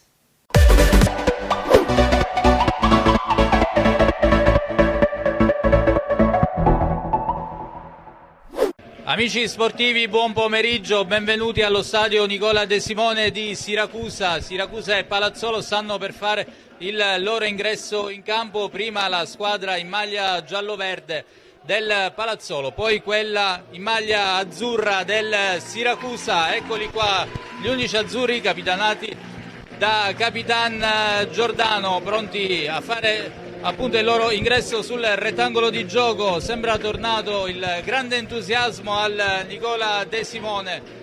Ancora Puzzo, la può mettere in mezzo e lì e segna Alessandro Padovani Selin. Cirelli batte corto per Castrovilli, prova il sinistro, Ferla con qualche difficoltà, la rincorsa breve di Giordano e c'è il gol, rete, ed è 2-0. Selin in aria, Selin, pallonetto ed è 3-0. Alessandro Padovani Selin. Diallo prova a incunearsi, se ne va Diallo in aria, Diallo gli dice di no Ferla con un grande intervento, ma la palla è ancora lì, Cirelli e ancora Ferla. Grandissimo Gabriele Ferla. Finisce qua, Siracusa 3, Palazzolo 0 e ci sono gli applausi scroscianti del pubblico del De Simone, meritati per questo Siracusa che finalmente ci regala una gioia qui in casa, 3-0, grazie alla doppietta di Selin e alla rete di Giordano. Siracusa 3, Palazzolo 0.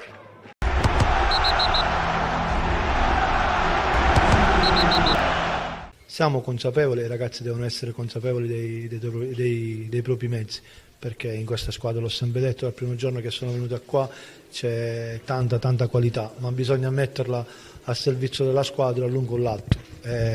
Lasciatemelo dire oggi, il merito è tutto dei ragazzi, perché i ragazzi questa vittoria la meritavano, perché da troppo tempo le cose, anche giocando un buon calcio, ci giravano un po' storte. E oggi sono stati bravi dal primo minuto, l'approccio mentale alla gara è stato più che buono.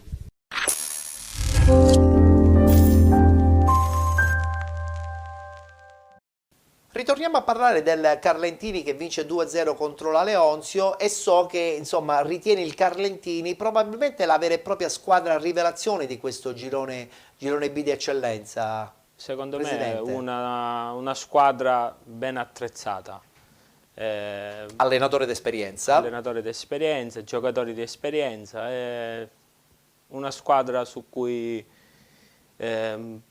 diciamo la sorpresa che potrebbe essere in questo girone. Anche se il presidente, che è venuto qualche settimana fa, butta acqua sul fuoco, perché lui dice sì, ok, siamo messi bene, ma noi non aspiriamo certamente alla Serie D. Però adesso sotto sotto magari forse un pensierino posso pensare che insomma ci sia.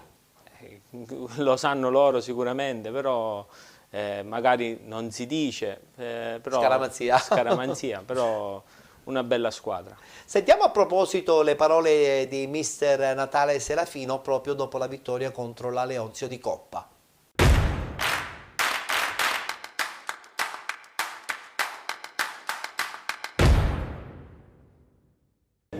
Ma quello che conta è che i ragazzi oggi hanno veramente disputato una grandissima gara, eseguendo alla lettera quello che avevamo detto durante i 2 giorni di allenamento che abbiamo fatto post la partita di Palazzolo. Era chiaro che la Leonzio si doveva affrontare in questo modo, quindi i ragazzi sono stati bravi a farlo e a vincere, credo, meritatamente questa partita con grande voglia, con grande determinazione, e hanno messo dentro tutto quello che c'è da fare per battere una forte Leonzio.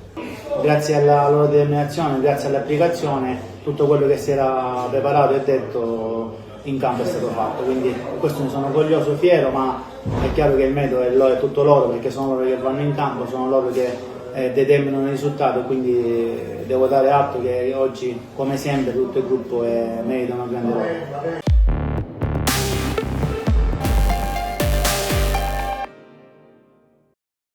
Si è invece conclusa 1-1 la partita clou di questo girone B del campionato di eccellenza, che si è giocata domenica, il pareggio tra Ionica FC e Ragusa Calcio.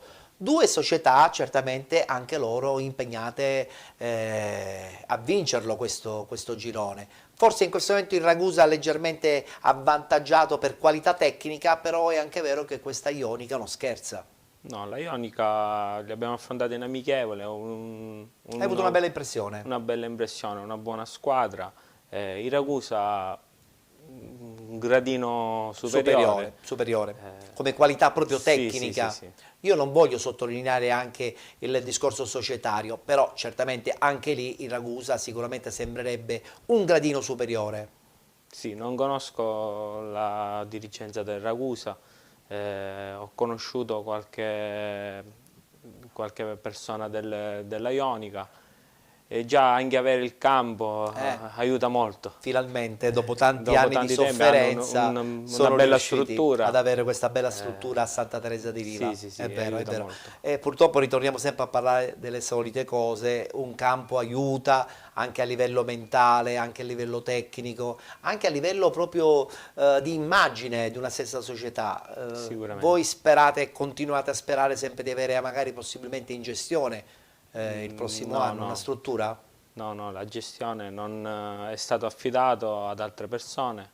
Vabbè, vediamo cosa succederà. È stata sicuramente una partita leggera quella dell'Igea Virtus, 9-0 contro l'Atletico Catania. Presidente, quando sentiamo e vediamo questi risultati ci rendiamo conto che c'è qualcosa che non va. Vabbè, si sa che c'è qualcosa che non va nell'Atletico, sperando che risolvono i problemi. Ho parlato con qualche dirigente che mi ha assicurato che stanno resettando nel giro ancora di qualche altra settimana, e vedremo probabilmente un nuovo Atletico Catania che un po' falserà in un certo senso la stagione in questo girone. Già abbiamo visto quello che è successo ad Aci Sant'Antonio.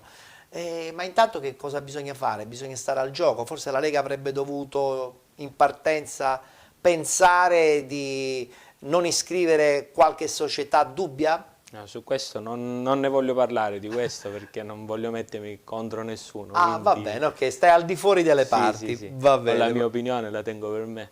Va benissimo, va benissimo. Guardiamoci gli highlights, la passeggiata dell'Igea 1946 proprio contro l'Atletico Catania. La partita si è conclusa 9-0.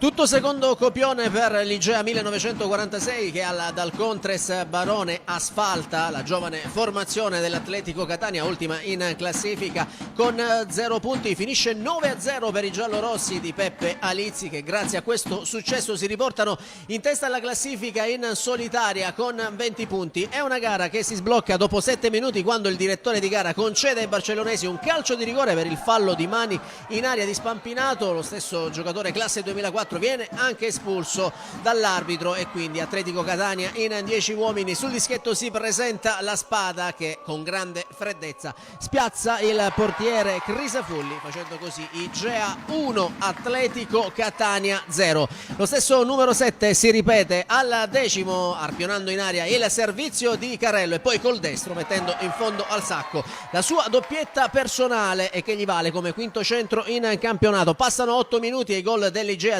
diventano 3 ed è Pavisic, proprio l'ex di turno, a siglare il tris. Pavisic che non segnava dalla seconda giornata di campionato. Lo stesso attaccante italo-argentino si ripete subito dopo al 21esimo, capitalizzando al massimo l'assist del capitano Isgro. Doppietta personale, quinto centro anche per Pavisic. Prima dell'intervallo c'è anche questa grande conclusione da parte di Doda che trova l'incrocio dei pali e fissa il punteggio sul 5-0. Primo gol in maglia giallorossa per l'ex Dattilo. Con le immagini curate da Salvatore Siracusa siamo già nel secondo tempo, ripresa che si apre dopo 5 minuti con il gol di De Gaetano, subentrato in questo secondo tempo anche per De Gaetano, primo centro in campionato. 8 minuti dopo i gol dell'Igea diventano 7 grazie a Giovanni De Marco che sigla così la sua seconda rete in maglia giallorossa. Al 73esimo c'è gloria anche per Ninni Carello che realizza così il suo primo centro con la maglia giallorossa. Ninni Carello che è arrivato da poche settimane. La saga dei gol è completata all'81esimo con Bucolo che piazza il destro alle spalle del portiere Crisafulli e per Bucolo è anche il primo gol in campionato. Finisce dunque 9-0. Igea che dicevamo si porta in testa alla classifica in solitaria con 20 punti, sesta vittoria in campionato per la formazione del presidente Stefano Barresi. E poi nel finale l'immagine forse più bella di tutta la partita con i tifosi giallorossi che applaudono sia i propri beniamini ma soprattutto anche i giovani dell'Atletico Catania che hanno onorato questo impegno. Adesso per i giallorossi dell'Igea testa al recupero di mercoledì in casa del Città di Taormina.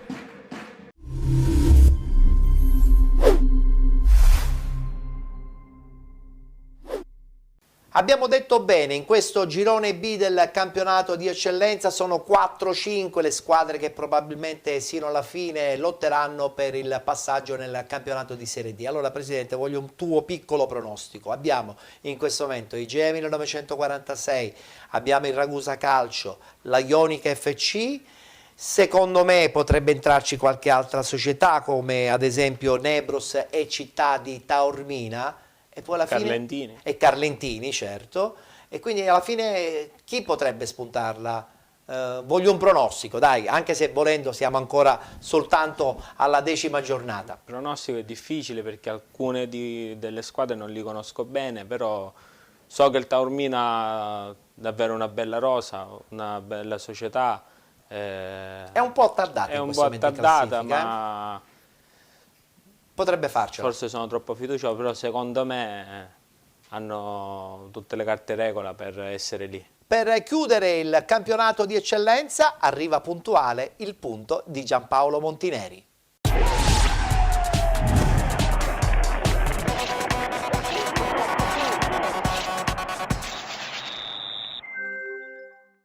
Ciao Ettore, ciao Gold TV, ciao Penalty, il saluto dal Monti. Rubrica che passa weekend per weekend e quindi mano a mano ci si trasforma. Non sono solidale perché c'è una cosa che mi permetto di dire. Siamo stati girate sotto e sopra dal punto della devastazione meteorologica, e a questo punto la Sicilia è stata totalmente baciata dal maltempo, e più che essere solidale, i nostri tutti i responsabili del settore demanio si devono dare una mossa. Incidono in tutti i settori, se non c'è attenzione, cura, piramide di lavoro. È vero che chi si deve muovere poi sono le braccia, però mente e braccia di solito hanno camminato assieme. La nostra è un'isola, quindi è quasi totalmente demanio. Allora sa andare verso, nel vero senso della parola, perché è successo dove già succedeva, è successo senza pensare che si è fatto qualcosa. Ed è visibile questa cosa, anzi, a me inghiuda la pignata, quindi la uso in modo molto siciliano. Non sarò critico come sempre in questo weekend di calcio che è passato di eccellenza. Mi metterò un po' dal lato del sentimento, della passione, per un attimo. Parto dal fatto che quando crei un'attività sportiva, quindi un'associazione, un club, lo fai con grande passione, su questo non ci sono dubbi. Lo fai con poca razionalità, perché sei pazzo, però è bello. E allora ti butti dentro le amicizie, perché punti molto alle amicizie. Spesso le amicizie si interrompono perché appunto poi diventano interessi. Ecco, magari l'errore sta lì, idealizzare con passione e non razionalizzare con attenzione. In queste domeniche di calcio d'eccellenza vedi un po' le insofferenze di passione, perché li vedi, dici, ma caspita, può essere che io nella vita riesco ad essere, diciamo, molto razionale con il calcio, non ci capisco niente. Cosa ho fatto di sbagliato? Perché i risultati non ti danno ragione, che possono essere vittorie, che possa essere quel senso semplice di divertirsi, perché non si stanno più divertendo e nessuno sta usando più il termine, lo stiamo facendo per divertimento. Noi andiamo in campo a divertirci, perché poi conta il risultato finale ed è brutale, perché oggi non ci si diverte più. Allora perché la passione? Passione per interesse? Passione perché così socialmente hai un attimo di attenzione che forse magari vorresti in modo diverso ma non riesci in altro modo? Passione perché ti piace avere uno spazio di visibilità anche ostentata, perché sappiate che anche il magazziniere nel suo rude e duro lavoro oggi ha molta visibilità. Sapete perché? Perché oggi produciamo l'immagine che puliamo gli spogliatoi quando andiamo via, e il magazziniere è felicissimo di questo. È felicissimo. Io vorrei qualcuno che giochi la domenica e venga a casa il lunedì a pulire a casa mia. È uguale, però giustamente siccome non è un campo di calcio, le cose me le faccio da sole. Ma ribadendo a questo, idealizzare forse sta lì l'errore, perché nell'idealizzazione c'è qualcosa di cieco. E chi ha idealizzato a agosto-settembre di fare e di avere la più bella squadra del campionato, sia nel girone che nel girone B, forse sta commettendo degli errori. E allora poi nascono le insofferenze. Diciamo, nascono i se, i ma, i però, le varie mere, beghe giustificabili, giustificazione appunto, il maltempo, il campo pesante, non si sono allenati e quant'altro, però non sono sempre lamentele, tanto per farlo. È vero, si era fatto un lavoro importante settembre-ottobre dove i giocatori hanno fatto un gran lavoro di miglioramento fisico, perché comunque molti hanno dovuto cambiare passo, rientrare nel contesto mentale dell'atleta. Atleta, dopo lavorista o atleta? Ecco quello che poi è l'insofferenza produttiva, perché se lo fai come dopo lavoro ti alleni la sera e prendi quei rimborsi che ti accontentano e le società accettano di buon grado di allenarsi la sera. Poi accade che tu in eccellenza sei costretto a fare un po' di settori giovanili anche per avere dei crediti verso la federazione, verso il sistema calcio, in modo tale che se fai una richiesta di pescaggio potenziale hai dei numeri. E allora investi sull'abilitazione degli allenatori, su quello che sono i tempi di allenamento, la quantità, struttura meno, e ti rendi conto che è pazzescamente folle. Poi succede che iniziano per tanti motivi ad esserci partite rinviate. E poi a colui che lo fa come dopolavoro gli dici il mercoledì: sai, questa settimana è lunghissima, dobbiamo giocare nel mese di novembre, domenica e mercoledì, domenica e mercoledì, domenica e mercoledì, domenica e mercoledì. Quello dopo lo diciamo, io ho impegni lavorativi, io ho un'azienda che non mi permette di avere giorni di ferie o permessi e si scatena l'inferno. Ma io però con te mi hai chiesto un dopolavoro, io sto facendo il dopolavorista. E allora che succede? Tu vai a giocare e succede che non sei contento. Allora cerchi di impostare la cosa allora sui giovani. Dici ok, i giovani ci divertiamo, cresciamo il settore, poi i giovani vengono chiamati a giocare nei loro categorie giovanili. Il lunedì, martedì, mercoledì, giovedì, venerdì, sabato, domenica, i ragazzi vanno a scuola. Peggio di andare a lavorare. I permessi non sono consentiti perché non è sport nazionale professionistico.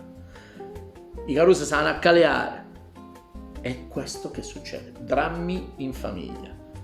Oppure il ragazzo comunque chiede permesso e poi viene messo in panchina. Apriti cielo nelle famiglie. E poi ci sono gli infortuni che sono fisiologici perché appunto essendo la maggior parte da dopolavoro non hanno quella capacità di allenarsi bene da atleta, quindi c'è anche l'alimentazione, ci sono le discipline. E allora che succede? Chi sono le società che in questo momento stanno bene? Quelle che hanno speso già i bei soldini per far diventare la loro squadra una squadra che si allena 4-5 volte il pomeriggio all'orario stabilito dal calcio. E quindi sono pronti. E sono le famose squadre di categoria che si vedono in classifica. Si vede più marcatamente nel girone B che nel girone A, perché nel girone A c'è una bella guerriglia, c'è un gran bel campionato e domenica ci sono delle partite che sono teatri di spettacolo, che se ne dica. Poi ti rimane sempre un pallone con nudo, però a solo, dopo di me, ti rimane qui quello che avresti voluto. Una classifica corta, in alto, centralmente attenta nel girone A. In fondo alla classifica già c'è un break molto delicato e devono stare molto attenti. Soprattutto chi, diciamo, poi imposta sulla provocazione per poter dare atto e colpa agli altri e non vedere che in effetti la tua idealizzazione è soltanto una tua idealizzazione, ma non sta conchiudendo niente. E nel girone B si gioca mercoledì 17, come dicevo prima, si gioca un turno di campionato che fu quello rinviato nella notte di Halloween per il maltempo, che all'inizio molte società accettarono con beneficio il fatto di rinviare, però quando gli è uscito il turno hanno il geroglifico, la bestemmia in geroglifico è venuta fuori in ogni nuvoletta mentale, ecco, perché il girone B e il girone A è molto differente, quindi qualcuno deve andare in campo e poi vede le classifiche che pian piano si aggiornano, si rimodellano, ma poco nel girone B. La miglior soddisfazione di questo weekend ce l'ha il Carlentini, il presidente Vinci non l'ha nascosto, giocando sulla filosofia, è da una settimana che mette delle storie molto particolari. E sarà il mercoledì e sarà un mercoledì particolare perché gli ultimi riposeranno. E quindi dove sono le sfide? Le sfide sono centrali, ma sono sfide che poi si semplificano perché il valore delle squadre sta venendo fuori nel girone B in modo molto chiaro. Si sta vedendo mano a mano uno squilibrio fra 3-4 squadre e tutto il resto. Quindi in proiezione già alcuni profili Instagram, perché andiamo a vedere lì, iniziano a vedersi giocatori che già sono, come dire, vorrebbero dire dove andare a giocare a dicembre, non lo fanno perché qualcuno ha detto a me non aspetta un trasferimento, vabbè che già te alleni da noi da una settimana, ma a me non aspetta, no? E quindi vedremo molto movimento, ma vi dico di più, vedremo tanto movimento dall'eccellenza alla promozione e non viceversa. Saranno molti giocatori importanti che scenderanno in categoria per queste sfide importanti. Mi prendo un attimo questa parentesi. Nel girone C, nel girone D e nel girone B di promozione vedremo un mercato non a ribasso, a rialzo di quote economiche, perché c'è molto equilibrio in questi gironi di promozione. Nel girone A, girone B di eccellenza, girone A forse sportellerà, girone B poco, soltanto ciò che poi razzolare è il termine giusto. Quindi niente, oggi sono stato buono, perché è inutile. Ah, a proposito, se volete salutare un arbitro, portate la pistola a salve che esce la bandierina, e non quello che è successo ad Avola. Che se ne dica che si sta cercando di riparare, o comunque di dire no, ma era già finita la partita. Il referto dell'arbitro viene fatto dentro il campo, non fuori dal campo. Il perimetro, le regole, è stato fatto dentro. Quindi il gioco è sempre un gioco rischioso. Poi adesso ci sa, la giustizia sportiva ha fatto il suo passo. Morgana giustamente è uscito arrabbiato di questa cosa perché la notizia non è venuta fuori subito. Omertà non sa sapere, ma non fare niente che niente si sa. Ciao dal mondo.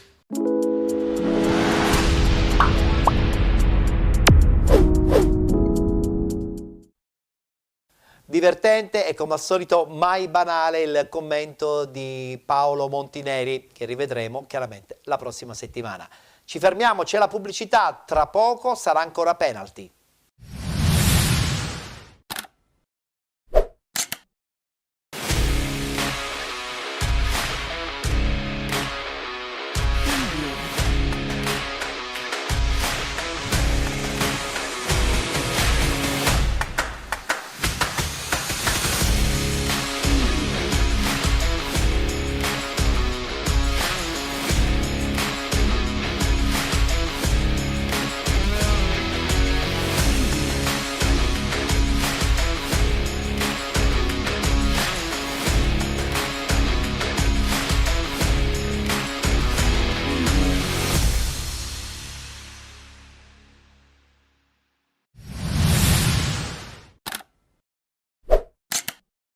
Terza parte della nostra trasmissione, parliamo subito del campionato di promozione ed iniziamo con il girone A.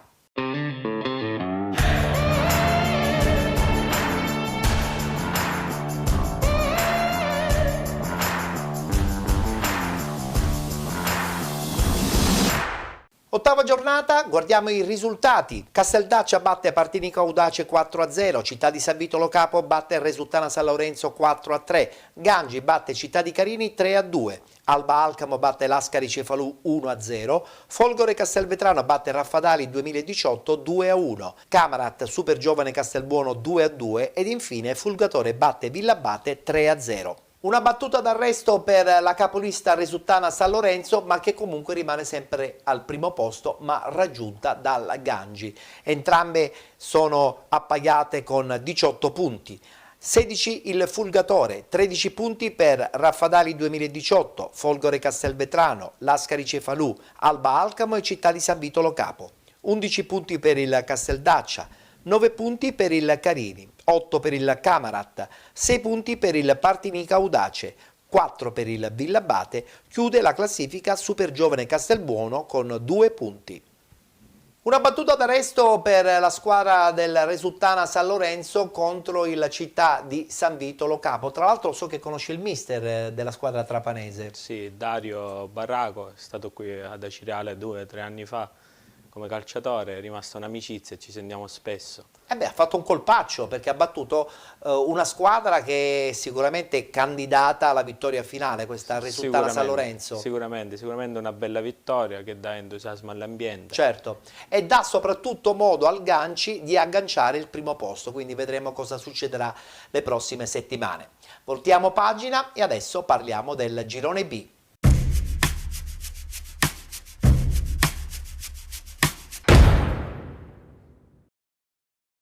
Anche in questo girone si è giocata l'ottava giornata, guardiamo i risultati.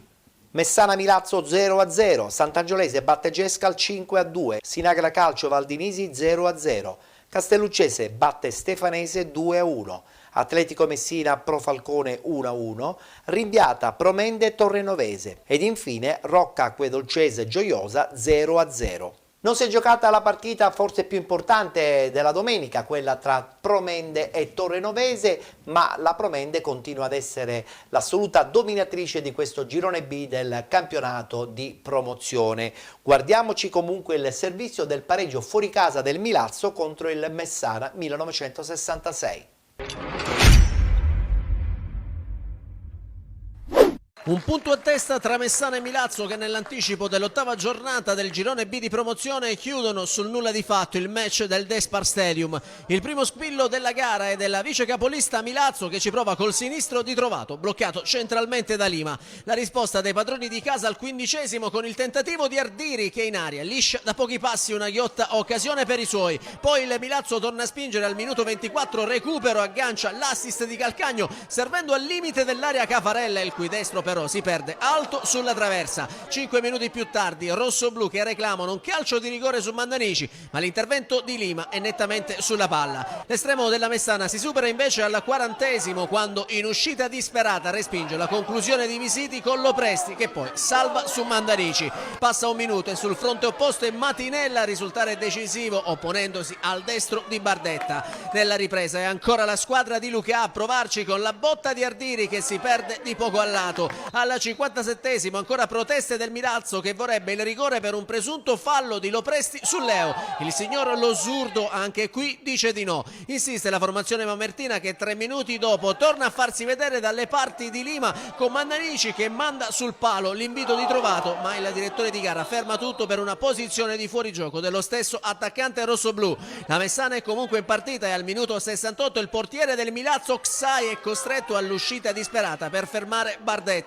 Al 77° però gli ospiti costruiscono la più importante palla gol del match quando Mandanici apparecchia per piccolo, ma il neoentrato calcia sul portiere che riesce a respingere in angolo. Poi nella finale la Messana tenta il tutto per portare a casa la vittoria all'85°. Solo una super parata di Oxai nega davanti la gioia del gol. Per il Milazzo è il secondo pareggio consecutivo in campionato, i rossoblu salgono in classifica a quota 16 punti mentre la Messana al suo primo pari casalingo della stagione si porta a quota 9.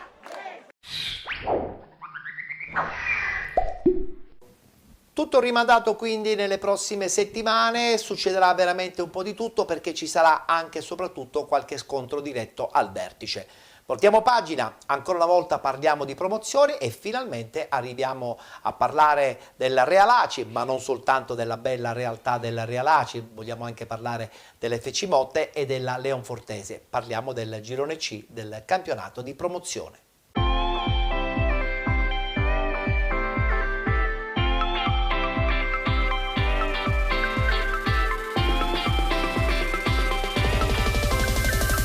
Ottava giornata, subito il tabellino dei risultati. Città di Calatabbiano, Ciclope Bronte è stata rinviata. Mister Bianco batte Lavinaio 2-1. Gimnica Scordia batte Armerina 2-1. Atletico 1994 batte San Gregorio 1-0.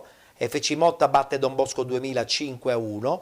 Real Aci batte Leonfortese 1-0. Ed infine Belpasso 2014 batte Atletico Nissa 2-1.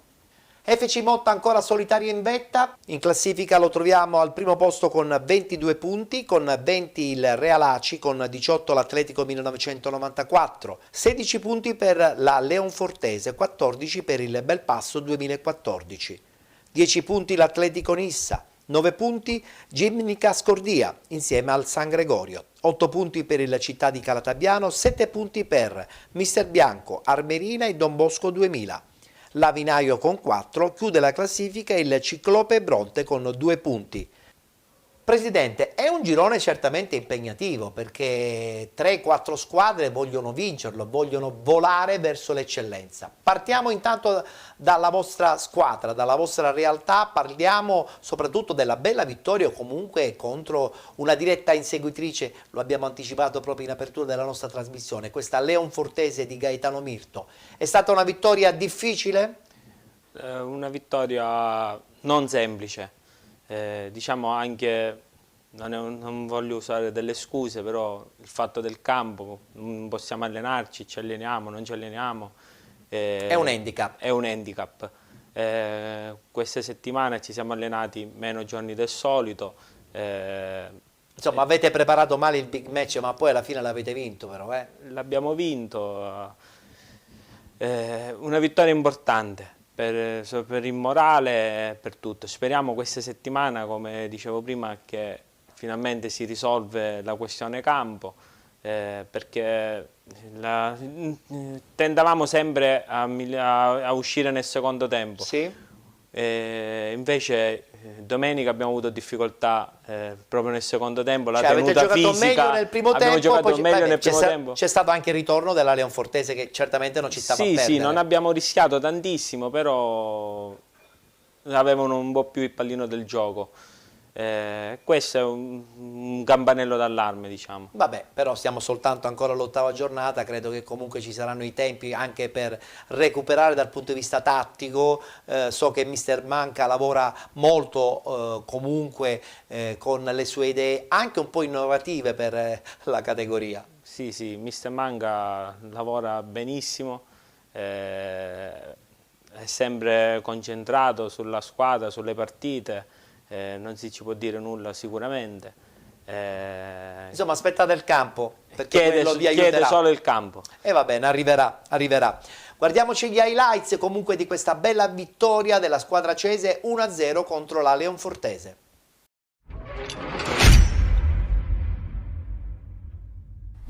Dopo una settimana di pausa dedicata alla Coppa, il campionato di promozione riparte con un big match, valido per l'8ª giornata. Realasci Leonfortese, seconda contro terza in classifica. Sono gli ospiti a farsi vedere per primi in attacco e lo fanno da corner. Calcio d'angolo di Speranza. Colpo di testa sul primo palo di Gazzana. Pallone di poco alto sopra la traversa. Ancora Leonfortese in avanti. Gonzales si guarda attorno e cerca il lancio in profondità in direzione di Caputa. Caputa la mette giù col petto. Pennisi. Fondamentale. Sbroglia la matassa e mette in calcio d'angolo. Bozzanga, in buca per Mongelli per Garozzo di prima intenzione per De Carlo, esce Calleco alla disperata e Calleco riesce ad anticipare De Carlo e mette in fallo laterale. Reale che aumenta il pressing e mette in difficoltà la Leonfortese che qui allontana con Mannino. Mannino cerca la spina, anticipato da Mauro. Mongelli mette giù bene il pallone, lo controlla di petto, lo scarica su De Carlo, il palleggio in direzione di Napoli si appoggia di testa per Mongelli converge verso il centro, tiro di Mongelli, deviazione di Gonzales e palla fuori. De Carlo, rimessa lunga in direzione di Mongelli di petto per Napoli in aria, fermato, pallone verso Bozzanga che viene anticipato da Meta, parte il contropiede del Leonfortese, Bozzanga prova a spendere il fallo ma non ci riesce, ancora Meta, sulla destra c'è la Spina, servito, la Spina in aria, finta su Mauro, finta su Bozzanga, cerca il sinistro, Pennisi, ancora un muro, respinge il tiro.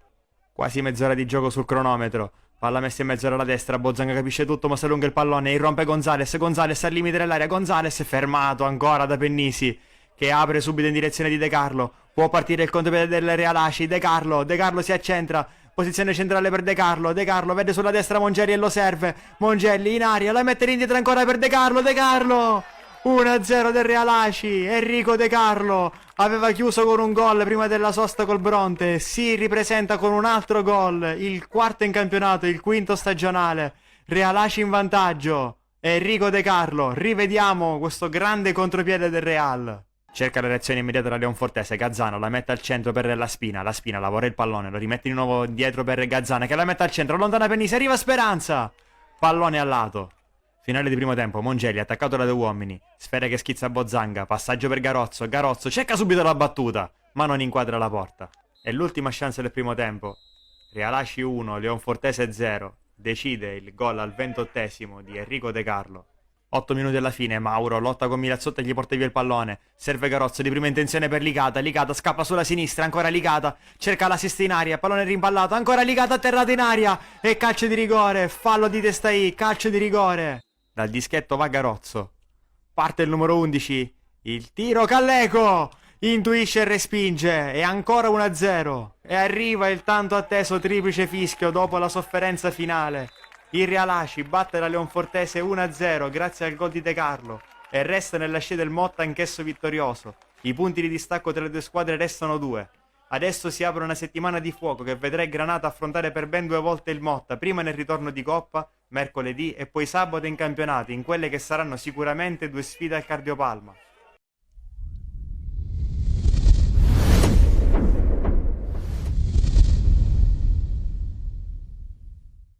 Le altre realtà abbiamo detto che sono l'FC Motta, l'Atletico 1994, di cui pochi parlano, e poi c'è anche il Belpasso 2014 che tra l'altro vince fuori casa domenica contro l'Atletico Nissa. Chi teme tra queste tre realtà?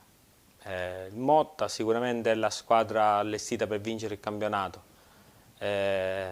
L'Atletico 94 a mio parere è una buonissima squadra, ne parlano poco, non so perché, però eppure in questo anche... momento è praticamente al terzo posto. Sì, al terzo posto, ha un organico di prim'ordine.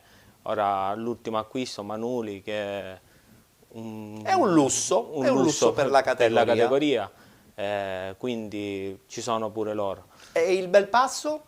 Il Belpasso, che diciamo della squadra di D'Antoni? Il Belpasso, so che se n'è andato Diego Giuffrida, Cenzabella, sono ottimi giocatori, non so se sono stati sostituiti, però anche loro una buonissima squadra. Quindi è la dimostrazione che questo girone, magari rispetto a tanti altri gironi del campionato di promozione, è forse il più equilibrato in vetta, con l'FC leggermente con un gradino superiore a tutte. L'FC sicuramente è un gradino superiore a tutti. E quindi sulla carta candidata alla vittoria finale. Sì. Però mai dire mai, perché insomma il campionato è ancora tutto da giocare. Bene, e adesso voltiamo pagina e parliamo del girone D.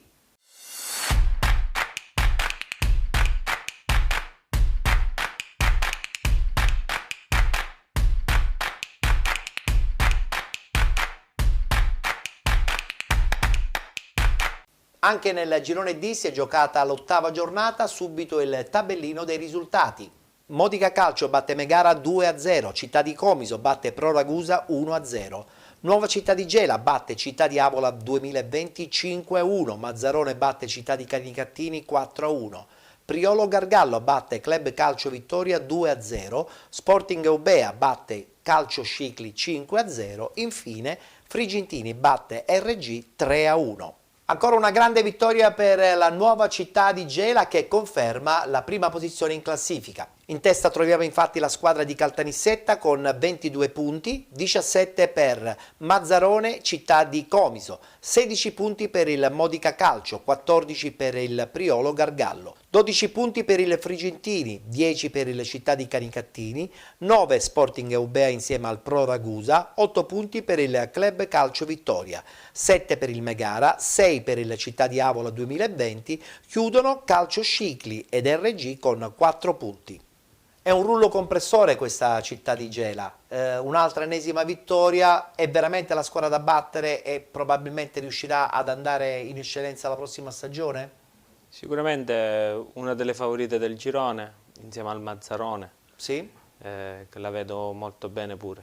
Anche se però dal punto di vista organizzativo, societario, il Mazzarone sembrerebbe, con l'arrivo anche dell'ex direttore generale del Marina di Ragusa, un tantino forse più preparato ad affrontare una stagione prossima in eccellenza con più interesse. Sì, infatti come dicevo, oltre il Gela, il Mazzarone lo vedo molto bene, molto bene. Abbiamo parlato poc'anzi della Nuova Città di Gela, anche loro sbancano con un perentorio 5-1 lo stadio di Avola. Guardiamoci gli highlights.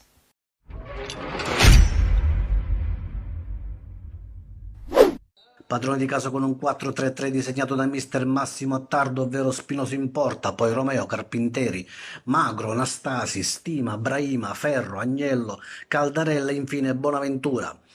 Gela di Ciccevola che risponde con un 4-2-3-1 con Pizzardi tra i pali, Campanaro, Arafa, Alma e Spatola a comporre la linea difensiva, Ruscica e Tomain in regia, in posizione più avanzata Ascia, Giaquinta, Iannizzotto e infine Scerra terminale offensivo. All'8° minuto Avola pericoloso con Pizzardi costretto agli straordinari sulla deviazione dell'attacco rossoblù. Al 10° palla recuperata da Tomaino che dribbla un paio di avversari con un colpo da biliardo la piazza alle spalle di Spinoso. 5 minuti dopo il Gela che sfiora il raddoppio con Scerra servito da Giaquinta, palla debole quella calciata dal numero 9 giallonero. Al 19° ci prova Iannizzotto ma la sua conclusione è deviata in angolo. Al 20° contropiede Avola con la botta dalla distanza di Bonaventura che trova ancora una volta Pizzardi attento.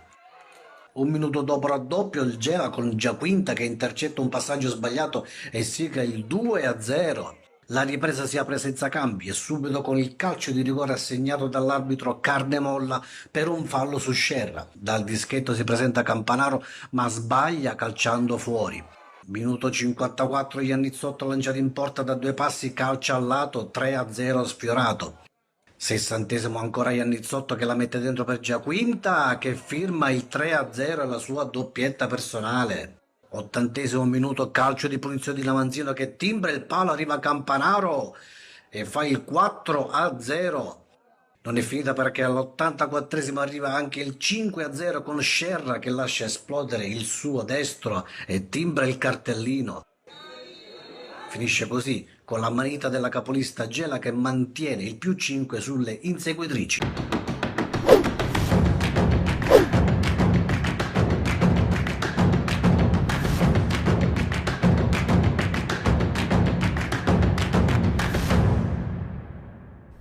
Insomma, anche questo girone D sicuramente sarà interessante abbondantemente sino a Natale, vedremo cosa succederà. Per adesso in testa abbiamo un ritrovato centro importante come quello di Gela, a seguire c'è questo Mazzarone che certamente non mollerà facilmente. Abbiamo chiuso anche il campionato di promozione, ennesima pausa e tra poco di nuovo in studio.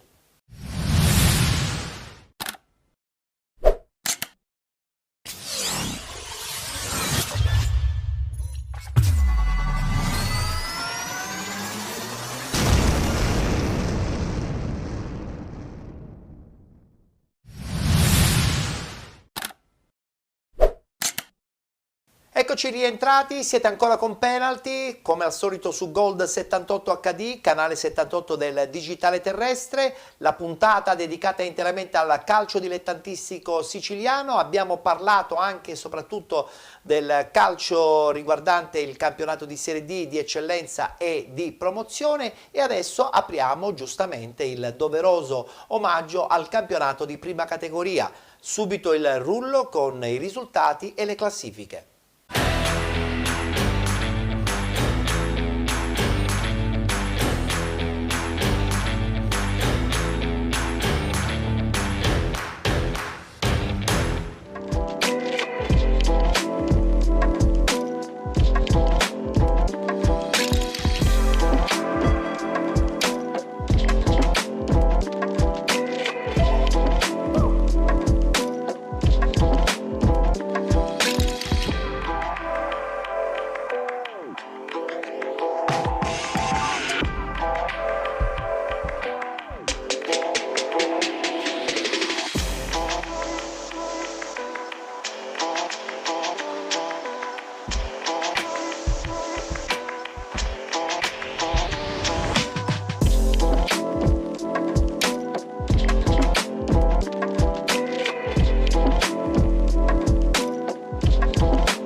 Anche il campionato di prima categoria regala sempre tantissime emozioni. Tra l'altro, insomma, tu provieni da una stagione scorsa proprio contro il Guardia, eravate in prima categoria se non sbaglio, no? Sì, io ero presidente del Guardia, eravamo in prima categoria, abbiamo fatto solo 4 partite, poi c'è stato il Covid, tutto si è fermato.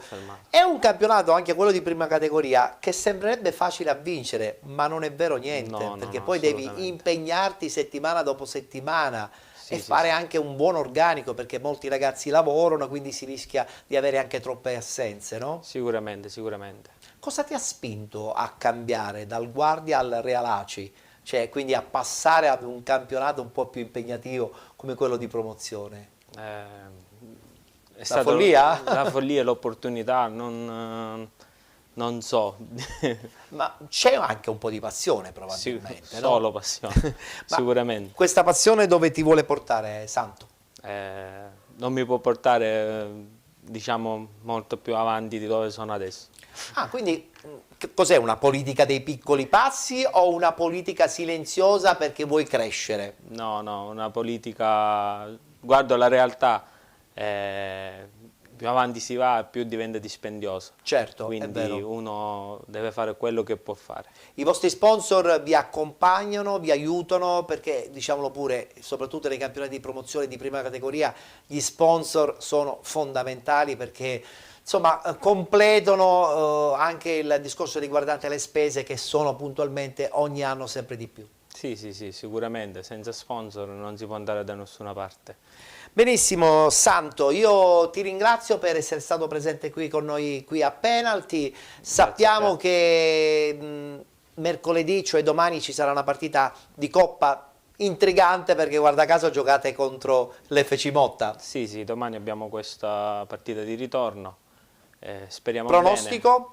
bene. 1-1 all'andata. 1-1 all'andata e 0-0 al ritorno, va bene. Certo, avete giocato in casa, giustamente, è certamente positiva questa cosa qua.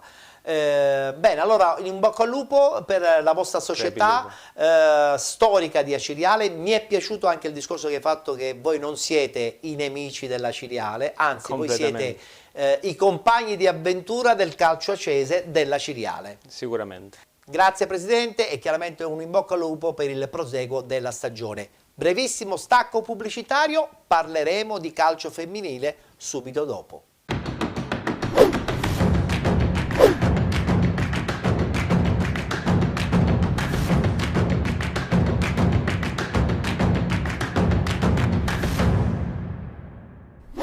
E come avevo annunciato, parliamo subito di calcio femminile, d'altra parte era una promessa solenne proprio ad inizio di stagione. Iniziamo subito con il campionato di eccellenza, Girone A. Si è giocata la terza giornata, guardiamo subito il tabellino dei risultati. Monreale Calcio batte Academy Sant'Agata 6-3.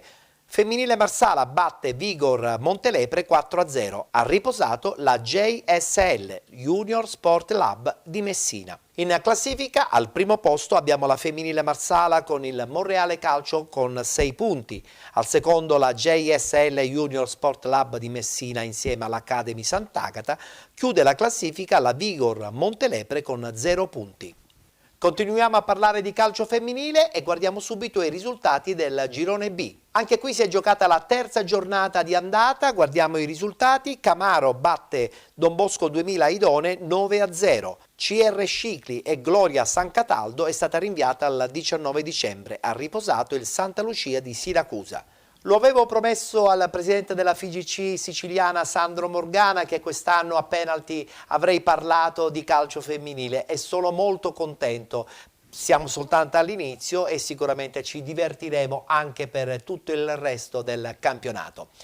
Siamo quasi giunti nella parte conclusiva della nostra trasmissione, però come ho anticipato anche nella copertina di apertura, la nostra puntata odierna di Penalty si conclude con un omaggio a Giampiero Galeazzi.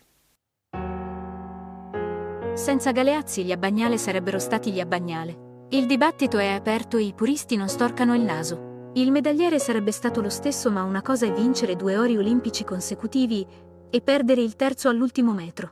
E un'altra è diventare icone pop, simboli dello sport italiano, ambasciatori del valore della fatica, della possibilità di primeggiare e riscattarsi attraverso il lavoro. Chi ha reso possibile l'extra medagliere sono stati Giampiero Galeazzi e le sue telecronache che definire accorate è un eufemismo. Telecronache che univano tutto tecnica. Aveva praticato il canottaggio ad alti livelli, sociologia, tempi cinematografici, una spruzzata di retorica. Quella voce roca che scandiva i colpi al minuto, che non ha mai sminuito il ruolo di Peppignello di capo, a che gridava talmente forte da catturare l'attenzione anche di chi a casa non stava seguendo. Se grida così, vuol dire che è una cosa importante. Aveva l'arte, professionalità e riduttivo di tenerti incollato alla TV per 2000 metri di canottaggio o 1000 di canoa. E alla fine si era felici per gli Abbagnale, per Antonio Rossi e sollevati per lui che non si era sentito male.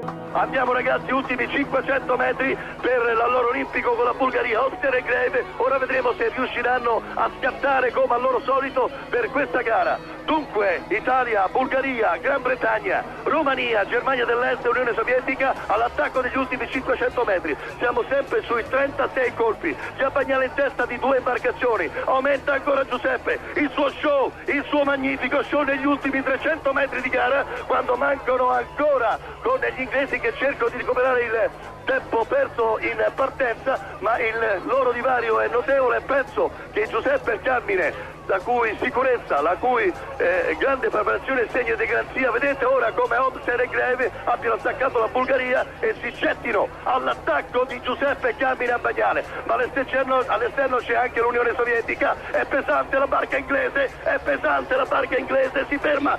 C'è un pesce anche di Regre che va sulle boe, incredibile, con l'Unione Sovietica che va all'attacco della Gran Bretagna. Giuseppe Carmine, ultimi 250 metri, li distaccano dalla gloria immensa di una vittoria olimpica. Giuseppe Carmine a Bagnale in testa, si presentano a 150 metri dal traguardo. Attenzione alla Germania dell'Est, all'interno, che sta attaccando proprio in questo momento un finale incredibile della Germania dell'Est, mentre Giuseppe e Carmine hanno patito un momento di blackout. Ci sono ancora 50 metri con la Germania dell'Est che sta rimanendo fortissimo. Reagisce comunque Giuseppe, che regge magnificamente, sta reggendo negli ultimi 10 colpi. Rinviene la Germania, ma la prua italiana è la prima a vincere davanti alla Germania dell'Est e vince davanti addirittura alla Gran Bretagna, che è solamente terza. Galeazzi non tornava mai a casa a mani vuote. La vecchia scuola di giornalismo, che poi in teoria dovrebbe essere eterna, porta qualcosa e andrei certamente in pagina o in video. E la sua borsa era sempre stracolma. L'idea di far fare le interviste a Maradona dopo il primo scudetto, nello spogliatoio del Napoli, è oltre la genialità. È arte moderna. Duettava di fino con Dino Viola, che era un po' il Montale del calcio. Si divertiva con Platini, non era mai deferente, nemmeno con l'avvocato. Firmò le 2 interviste più incredibili agli Edolmi e Bianchi, 2 taciturni che avevano appena vinto lo scudetto con la Roma e col Napoli. Li prendeva sotto braccio e non li mollava. I cartelloni fissi con gli sponsor non c'erano e nemmeno gli obblighi della Lega. Era alla matriciana, possiamo dire.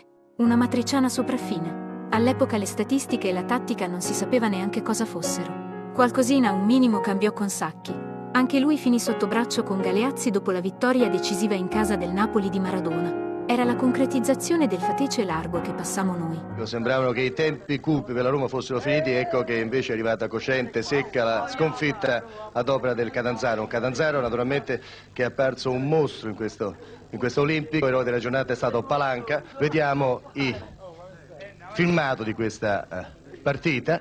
Se lo permettono naturalmente questi ragazzi un po' maleducati, comunque possiamo vedere le immagini di questa. Ecco il primo gol di Palanca.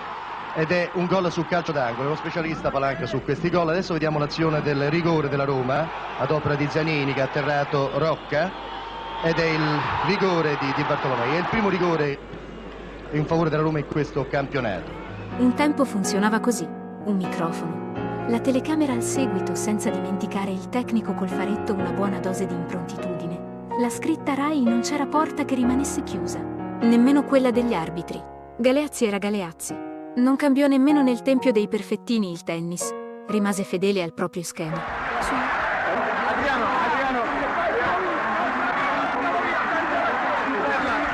Una rivincita, Adriano.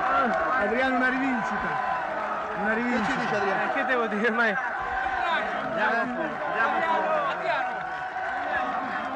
Cosa sarebbero state le sue telecronache di Alberto Tomba? Ma lo sci non gli toccava. Tutto quanto fa spettacolo era lo slogan di Odon, una nota trasmissione TV degli anni 70. Una definizione perfetta per Galeazzi, che fu il primo e per certi versi l'unico a rendere le telecronache uno show, a far appassionare a quegli eventi anche i non appassionati. Allargò la platea. La rese non più una esclusiva di maschi competenti. Se ne accorse Mara Venier, che nel 1994 lo volle con sé a Domenica Inn. Apriti cielo. Aveva violato la sacralità del giornalismo. Gli fecero la guerra, la persero. Non lo sapeva forse, ma viaggiava con 20 anni d'anticipo. Dopo è stato tutto un provare a imitarlo, anche e soprattutto nell'enfasi della telecronaca. E lui adesso si urla anche per un gol in una partitella di quartiere. Mi dice Marco Mazzocchi che ci sono delle immagini che riguardano Materazzi, un attimo da guardare insieme. Guardiamo un po' cosa ha fatto Materazzi. Eccolo qua. Ecco. Ci siamo io e te 10 minuti fa e quello è Materazzi. Adesso andiamo a cercarlo. Mi sembra di essere tornato indietro ai tempi dello scudetto di Maradona negli spogliatoi. Maradona aveva già fatto la doccia. Sono degno. Evidentemente iniziavo la mia carriera con Maradona, la concludo con Materazzi che ha alzato la Coppa dell'Unità d'Italia. Sono contento di essere stato fraticiato da Materazzi. Comunque sono contento di aver vissuto una grande giornata di calcio e di sport. Innanzitutto la tua carriera continua. Sono Materazzi lo aspettiamo.